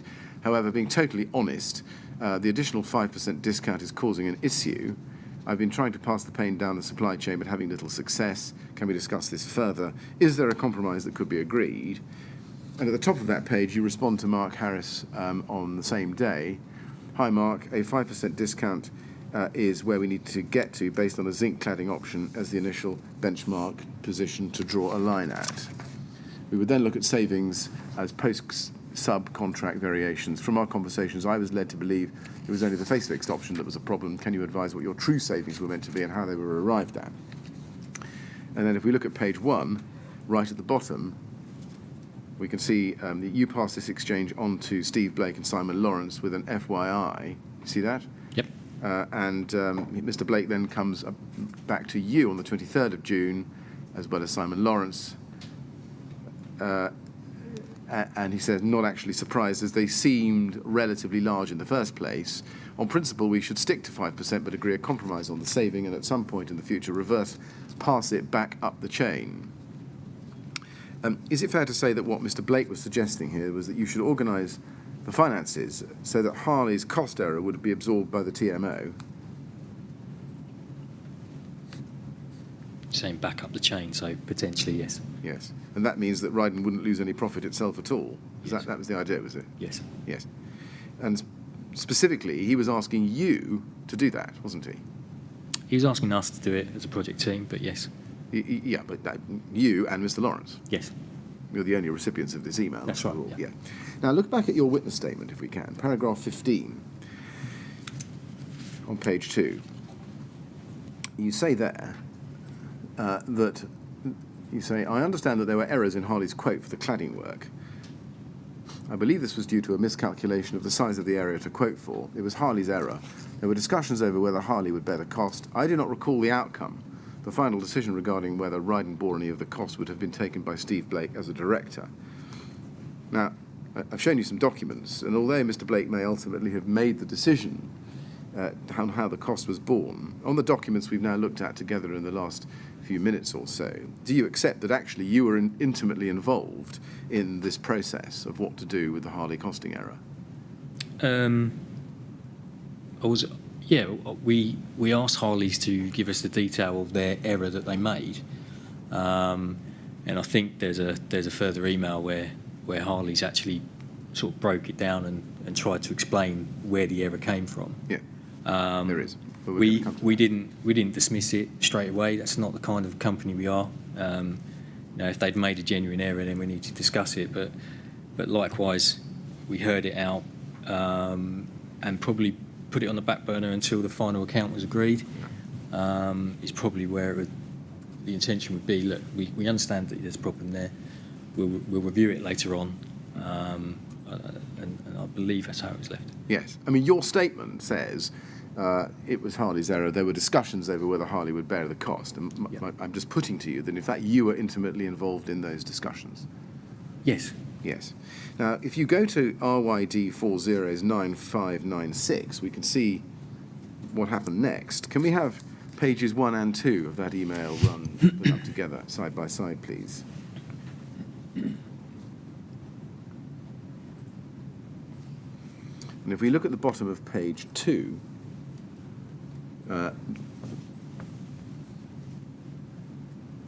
we can see Mike Albiston's response to you of the 23rd of June. No one else copied in. Where he says, "Hi Zak, I've been through my cost error on Grenfell Tower," and he closed the following to explain what happened. It's page 1. And then over the top of page 2, he sets out the detail of how it came about.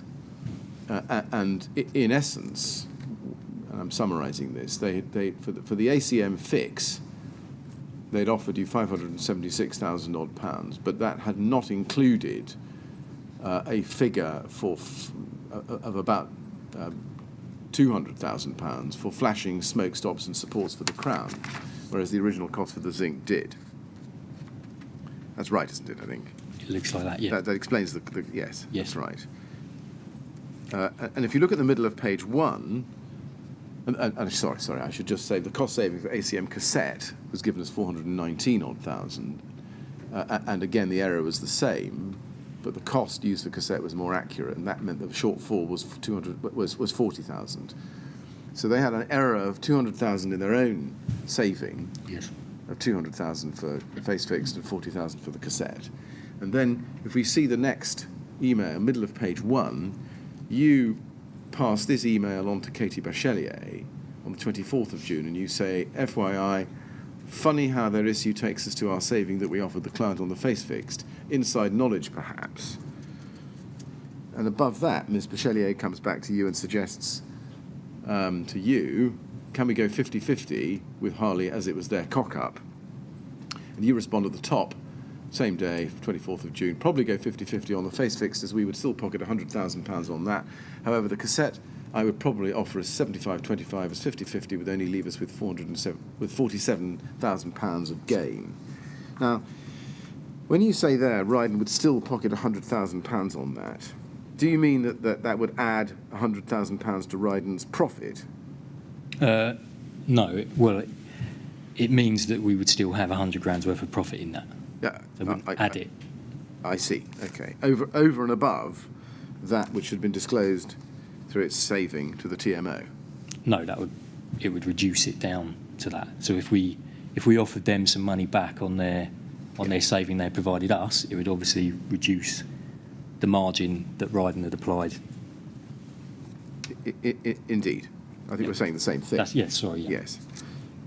Now, if you go to RYD 409588, this is an email a few days before from you to Steve Blake and Simon Lawrence. Let's just wait for it to come up on the screen. There it is.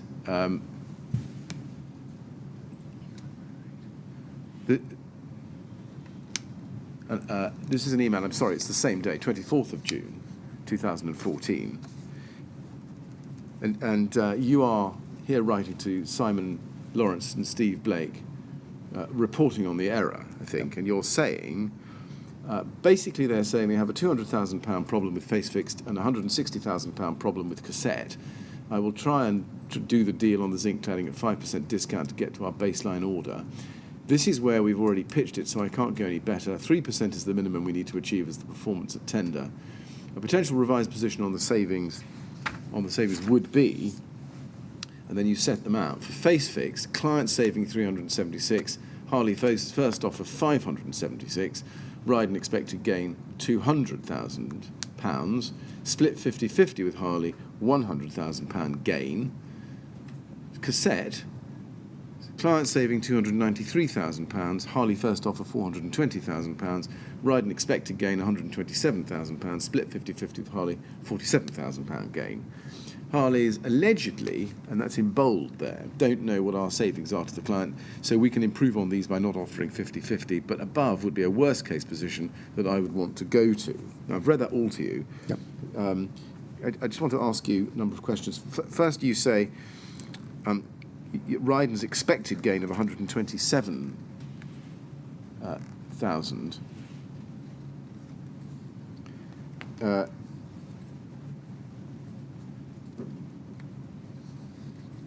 expected gain of £200,000 was the profit that Rydon was hoping to make for itself on top of the saving passed on to the client. Yep. Yes.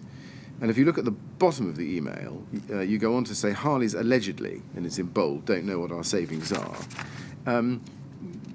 Why did you put allegedly in bold? Oh, it's just because it was conveniently the figures were looking like the figures that we'd put together. Were you hoping that Harley didn't know what savings Rydon was offering to the TMO? Well, ideally, you don't want them to know. No. And did you use the word allegedly because you suspected that they might well have known? It was just a jovial comment. Right, okay. Jovial why? There was just a comment in an email. I mean, had Harley let on to you that anything that led you to think that they might have twigged? No. Now, I mean, £47,000 gain clearly wasn't going to be enough, was it? It's not ideal, but that's why I was laying it out, so that people can make a decision. Right. Can we look at RYD 409681, please?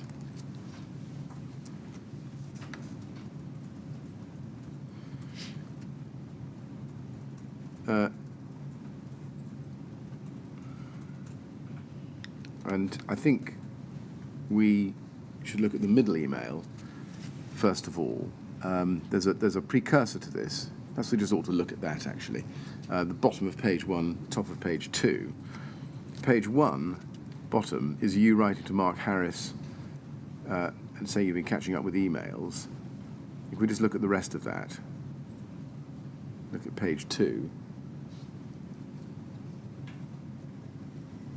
And you are there offering the 5% discount. And if we then go, so that's the context of what I want to show you. If you go back to page 1, Mark Harris comes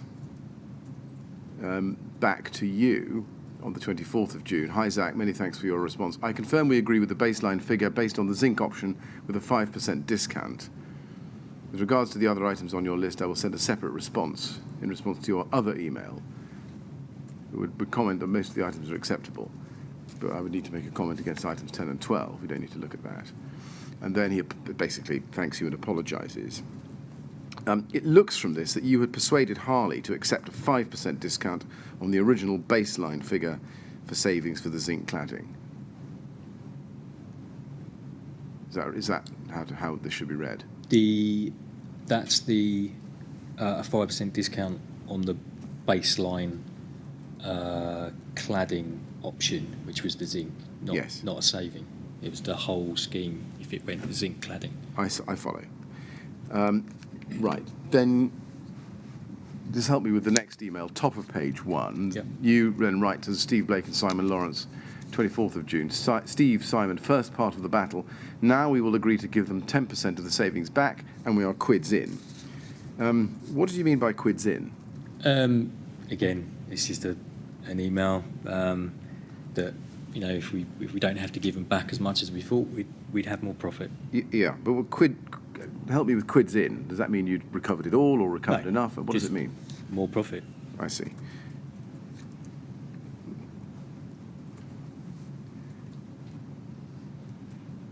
I see. So does that mean that you wouldn't now have to offer them 50%, but only 10%, looking at your comparators before? Yeah, I think I was joking in that bit. I think the first part of the battle was that they've agreed to meet us somewhere in between. Right, I see. Okay.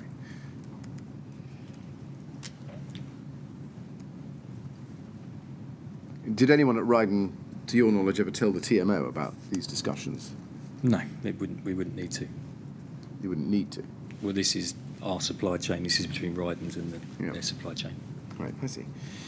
Now, let's look at RYD 30111661, please.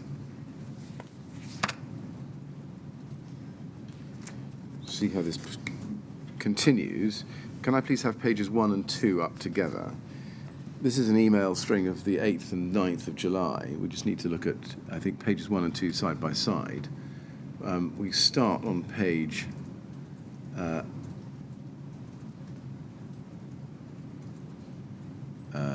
well, we start on page 1, but it goes over to page 2. This is your email to Mark Harris of the 8th of July 2014. And you say, I'm going to struggle with the extra 15 metres squared. Could we meet halfway on the face fixed with an extra £7.50 metre squared? The best I could do on cassette is an extra £5 per metre squared. This would read, and then you set out the savings, and face fix saving 524 odd thousand, and cassette saving 370,000. Hope this is agreeable. You see that? Yes. That means, or meant, just help me with this, that Harley's revised savings on cassette at 370 odd thousand pounds was still higher than the figure of which the TMO had been informed, namely 293,368. Correct. I see. And that meant a 77-odd thousand pound potential extra, if you like, for Rydon, yes? Yes. Yes. And then Harley's revised savings on the face fixed of 524,000 was still higher than the figure of which TMO had been informed of 376 odd thousand, and that meant a 148,000 odd bonus for Rydon, if that was the option. Correct. Yes. And you then sum that up, I think. Well, that's it. I should just show you the next email. Mark Harris comes back to you and essentially accepts that on the 9th of July, so we can see from the email on page 1, yes? And then if we look at the top of the first email, the top of the first page, Zak Maynard to Steve Blake and Simon Lawrence, this is the 9th of July, you now go back to Steve Blake and Simon Lawrence and you say, FYI, not a bad position, adds about circa £100,000 to margin. What do you mean about £100,000 to margin? I think I'm just reporting the difference between the two savings based on the revised position. How do you get to £100,000 or thereabouts? So they're at 370 on the cassette. Yes. And I think... Which adds, as we established, about 77,000. Yeah, so I'm assuming I'm just rounding that up then. I can only think that's the only reason I why. see. Okay, so it's rounded up from 77 I'm assuming I've just... on the cassette. It appears that way, yeah. At this stage, cassette hadn't been finally selected, had it? I don't believe so, no. And in fact, face fixed would not be £100,000. It would be £148,000 on these revised figures. Yeah. So I'm just trying to work out why you plumped for 100. Maybe it looks like I've pitched it in the middle. But I don't know. I honestly don't know why I've come up with that figure. Right, you can't explain. No. Okay.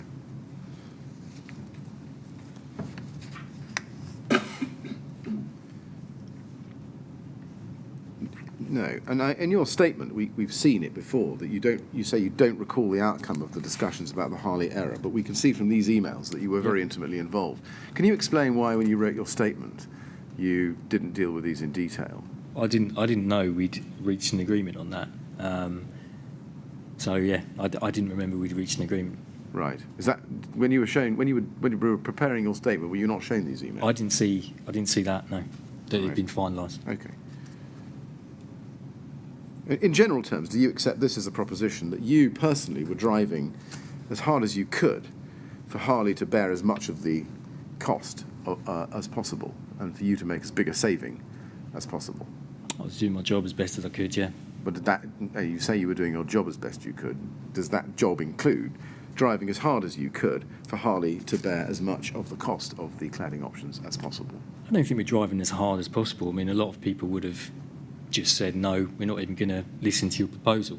So I think we approached it fairly in order to actually have them round the table and discuss the fact that they had a tender error, which in theory is their problem. But we were willing to have that chat with them and try and come to a compromise where we're going to help you out as well. So I don't think it's a case of being driving them down, because otherwise we would have just said no. Let's turn to a different subject, rock wool insulation. RYD 406697, please. Now, this is an email, if we look at the bottom of that page, from Tom Elliott of Rockwool to you on the 4th of June 2014. Yep. I'm so sorry, you've been showing page 1. It's my fault. I'd like you to look at page 2 of that run, please. This is, as I say, an email from Tom Elliott at Rockwool to you, 4th of June. Dear Zak, I've tried calling you this morning and left you a voicemail. And then he goes on to introduce himself. I work within Rockwool's refurbishment and regeneration team. etc. Do you recall how it came about that Mr. Elliott was trying to reach you at that time? Yeah, I think there was some discussions in relation to some eco funding which the client could get the benefit from, and I think Simon Lawrence had been dealing with it, and that's how I think this came about with regards to that, the opportunity to perhaps secure some additional funding for the client. Do you know how or why Tom Elliott was given you as the contact person at Rydon to speak to on these matters? I think they need some information about the scheme, perhaps areas, because I think I've responded in an email above there. Yes. Giving him some information. It might have needed like areas of rain screen cladding that was going to go on the block, so like a metre squareage, so they could do some assessment. I follow. If we look at the third paragraph of Mr. Elliott's email of the 4th of June, he says, all stone wool insulation comes with a Euro class fire rating of A1, and therefore our systems are particularly suited to high-rise and school refurbishment in accordance with BR 135 and BB 100. These systems also include the unique 4-in-1 benefits of Rockwool products: fire protection, acoustic performance, highly durability, and fully recyclable. Did you, at the time, note that paragraph? Did you read that and think about it? No. You didn't? I forwarded it on to Simon, who was dealing with those things Right. at the time. Did you have any understanding of the building regulations or approved document B? No. Did you have any particular understanding at the time that there were specific requirements in respect of fire safety for buildings in excess of 18 metres in height? Not specifically, no. Did you understand what Mr. Elliott meant when he said there was a Euro class fire rating of A1? No. Did you take the trouble to understand, or to try to understand what he meant in the investigation? Simon was dealing with this particular item, so it would be left with Simon to deal with from the production side. Okay, now if we go to page 1 of this document, or this run, this is an email of the 10th of June Yep. To you in response to your message to him. Yep. And he says in the first main paragraph, thanks again for the information. I noticed on your website that you are planning on attracting eco-funding to the project and thought it important to make you aware that the only insulated rain screen cladding system available at the moment which attracts eco-funding is our Rockwool Duo slab. And then he says in the last sentence, the system is a combination of Rockwool dual density insulation and rock panel lightweight cladding, both of which have superior fire ratings of Euro Class A1. I take it from your last answers that you didn't have an understanding of what Euro Class A1 was at the time. No, which is why it's been forwarded on to Simon. And you do indeed do that the same day, in fact 2 minutes later, FYI. Yeah. And if we look at his response to you, we can find that not actually here. It's a different document. RYD 407567, please.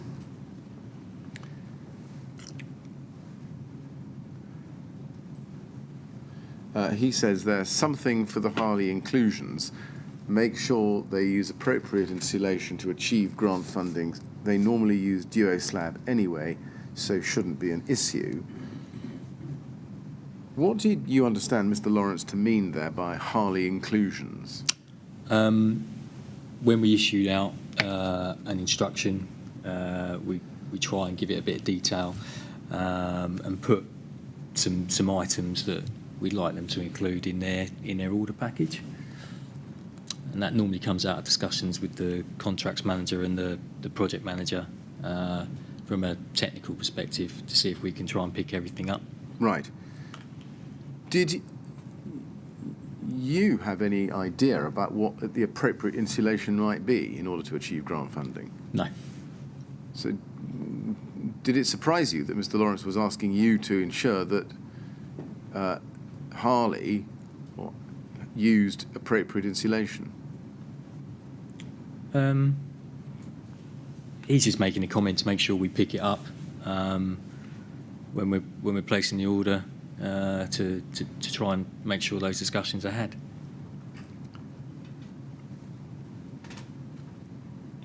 Does that mean that in the order package you would include Rockwool in order to get eco funding? I think it was explored. I think Simon took it further and explored it, but I don't think we went down that route. Right. Why did Mr. Lawrence ask you, and nobody else indeed, looking at this email, to ensure that Harley were using an appropriate insulation to achieve grant funding? Just because we would be the ones in surveying to list it out in an instruction. When we issued the letter of intent, for example, we try and put things in there that we wanted to put in their package. So it was just a memoir. Let's remember this as a potential item that needs to go in there. Do you remember whether you did? I don't remember if we did, because I don't know whether we went down that route. No. Can we look at RYD 405697, please?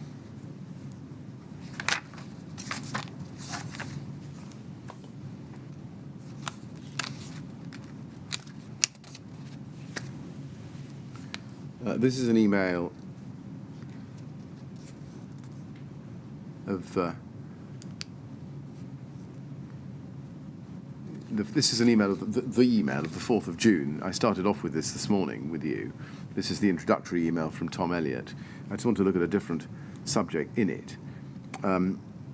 He attaches 2 documents, Red Art Silicone Datasheet and Facades Guide 2013. When you got this email from Mr. Elliott on the 4th of June, did you look at this Facades Guide? No. I would have just forwarded it on to Simon to review. Okay. Did you have any discussions with Simon Lawrence about the Facades Guide? No. Can I ask you to look at RYD 409724, please?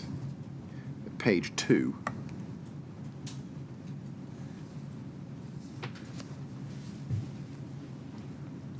Now, this is an email from you to Mark Harris, copied to Mike Albiston and Simon Lawrence of the 18th of June 2014. Now, it's an email we looked at earlier on in the context of the pricing, and I didn't show this to you because we were going to come back to it as we now do. And just to be clear about what it is, it's your email to him, and the comments in red are his response. I just want to focus with you, if I can, at item 12. We can see that you did suggest to Harley there Rockwool duo-slab insulation to be used to ensure eco-funding secured on the project. Just pausing there, is that where the Harley inclusions happened? That's right, yes. I It's a see. checklist there where we send it to them. This is what we want in your package. Right, okay, that clarifies that then. Yeah. And we can see his response. I'm sorry, I should ask you, when you did write paragraph 12 to Mark Harris, did Simon Lawrence tell you to do that? Yeah, but that's from the email that we saw before. That was the instruction to you to make the inclusion? Yeah. I see. Now, you can see what's said in red. Yes. Mr. Harris's response is, we have been contacted by Rockwool in this regard. They advise that unless they supply the cladding panels, rails and insulation as a complete system, eco-funding would not be available to the client on this project. Whilst we are happy to use Rockwool as an insulation product, our bid is based on using Rydon panels and aluminium rails from a supplier yet to be confirmed. I'm not sure where we go with this. Now, we can see that Mr. Harris had made clear there that Rockwool panels and insulation had not been quoted for by Harley because its bid was based on Rydon. Is it fair to say that he was really just leaving that with you to decide what to do next? He was leaving that with Rydon's to see if they are going down the eco-funding route, what do we do? So, yeah. Right. Had you failed to appreciate that Harley's bid was based on Rayno bond? No, what that's saying there is it's a complete system.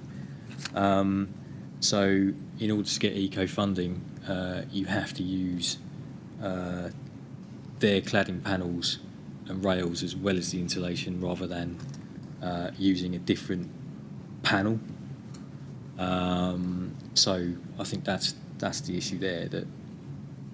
That's what he's raising, basically. Was there a problem with Harley quoting for the complete system? The geoslab and Rockwool system? Not as far as I'm aware. Because he says our bid is based on using Rayno panels. Yeah. Was there any reason why you couldn't go back to him and say, well, I know that, but can I please have a quote now for Rockwool and geoslab? Yeah, we could have done. I'm not sure, I say why we didn't. I think I would have forwarded that question on to our production to ask, where do we go with this? So, and seek advice. So, yeah. Right.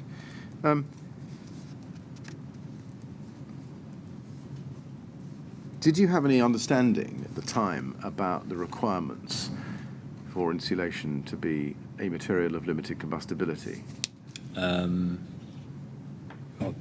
Not in a great deal. I wasn't there for sort of technical knowledge. I was there to cost report. So we relied heavily on our designers and our production staff for that kind of information.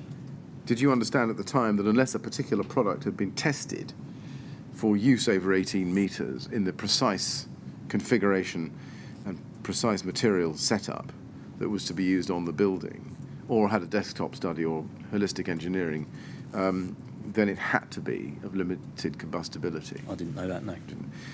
Did you understand that Rockwool was a material of limited combustibility, but RS 5000, which was the insulation that was to be used, was not? No. You didn't.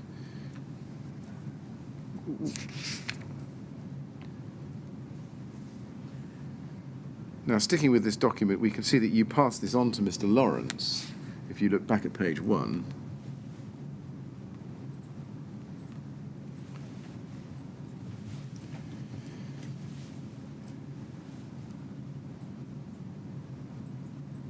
And you say to him, middle email on page 1, nothing too surprising in here. Do you want to discuss item 12 with them? Item 12 is what we've been looking at, the geoslab discussion.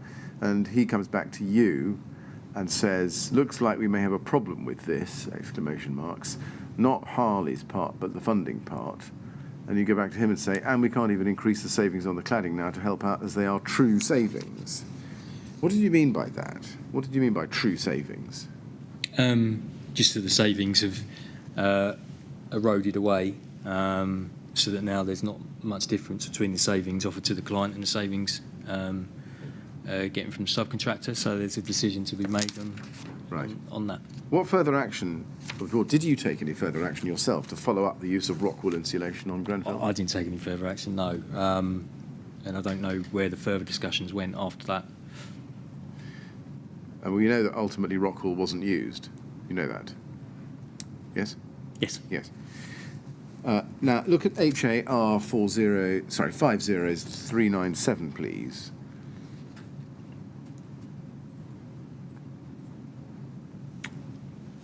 Let's just round off a particular point we've been looking at together. This is the envelope package given to Harley. This is Appendix A.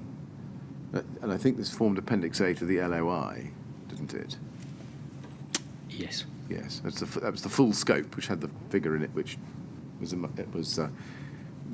fully authorised. We saw that earlier this morning. Can we look at page 4 under qualifications, and this is in item 5. A reference to geoslab. It says Rockwool geoslab insulation to be used to ensure eco-funding secured on the project. Were you aware that Appendix A had actually contained Rockwool geoslab to be used to ensure eco-funding from the outset? Well, yeah, we put that in there. So, yeah, I mean, at this stage, the design is still ongoing, and the design's still to be developed. So, this is a setting out a baseline for their package, knowing that we're giving them the design. They've got to go forward and design it accordingly. So Right. And I think in terms of the chronology, this document comes in July 2014, which was after the discussion about the inclusions, or around about that time. Yeah. So is this where eventually the inclusions end up? Formally that's in this correct. document? Yeah. So it goes into the instruction. Yes, I see.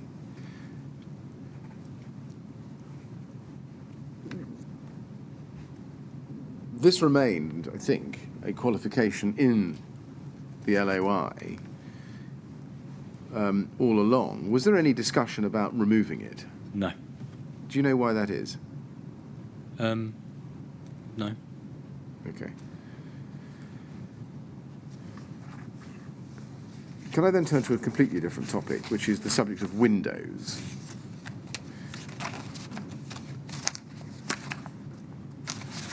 And, Mr. Chairman, I think I shall not finish this topic by lunch. I might, but we'll see how we go. Let's see how you go. Yeah. Can I ask you first to please turn to ART 402466?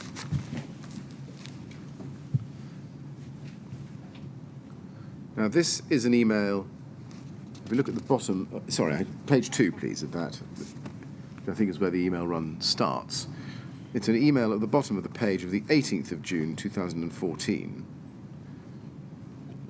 where Twichin Lim of Artelia writes to you, copied to Simon Lawrence and others at Artelia, subject, alternative window manufacturers. Dear Zak, can you and Studio E please look at alternative window manufacturers for Grenfell Tower? We believe that the saving could be quite substantial by changing the window manufacturer. Please let us know.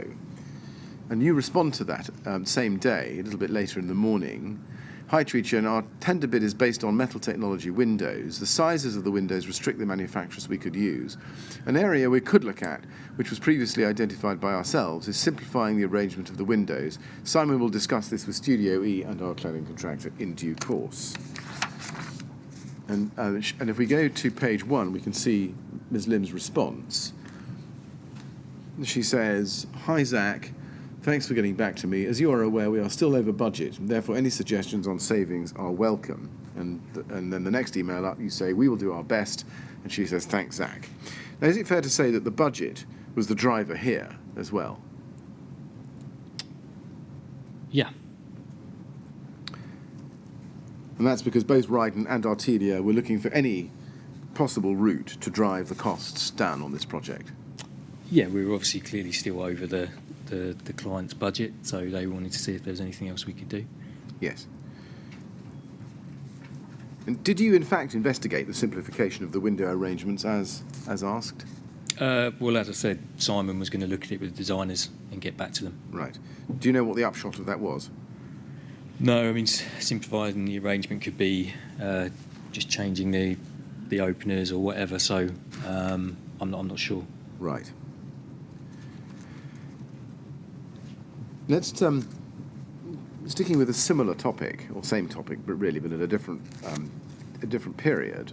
RYD 30386003, please. This is now the spring of 2015.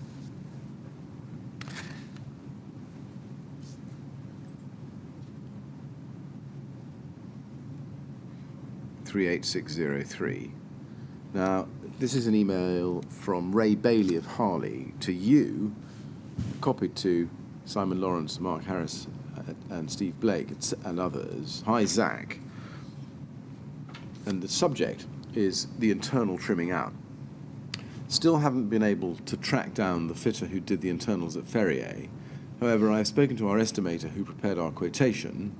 His email of the 3rd of February 2014 to Katie Bachelier gave a price of £329,125 for the supply and installation of 10mm thick UPVC window boards. This price was calculated on rate based on the actual historic costs we incurred for this work at Ferrier Point. Whilst this project may be a little simpler, I don't think we can meet your cost plan of £80,000. Thank you for the invitation to look at this element, but I fully understand that you must place this elsewhere. Now, if we look at your response to Mr. Bailey of the same day at the top of page 1, you say to him, Ray, thanks for looking into this. We will continue to source elsewhere. Now, if we then move on to a different email, or move back in time, go to RYD 3086654. This is an email we've seen before this morning, Mr. Maynard. It's Katie Bachelier's email of the 11th of March to Steve Blake, where she's talking about cost savings. We looked at it. If you go...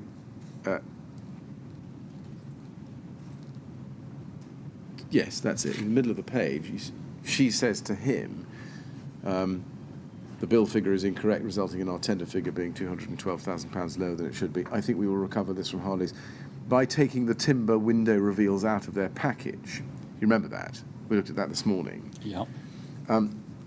So we've got that in March 2014. We've got the discussion with Mr. Bailey of Harley in April 2015.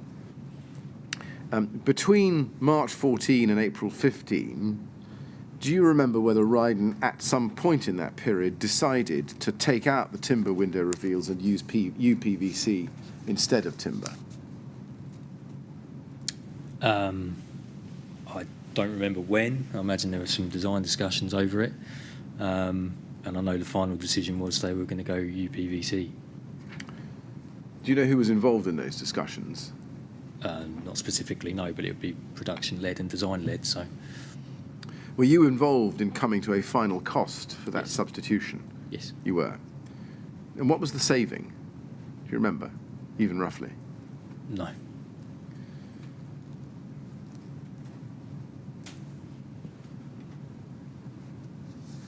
And if we could look at RYD 3029327.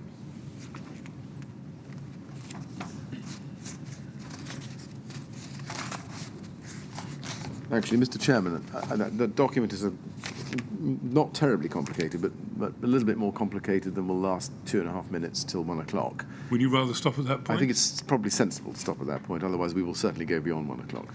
Well, let's stop there then. Very good. Mr. Maynard, we're going to have a break now so that we can all get some lunch. We'll resume at 2 o'clock, please, and not to talk to anyone about your evidence or anything to do with the refurbishment. Yeah. All right? Yeah. Thank you very much. Go with the usher, please.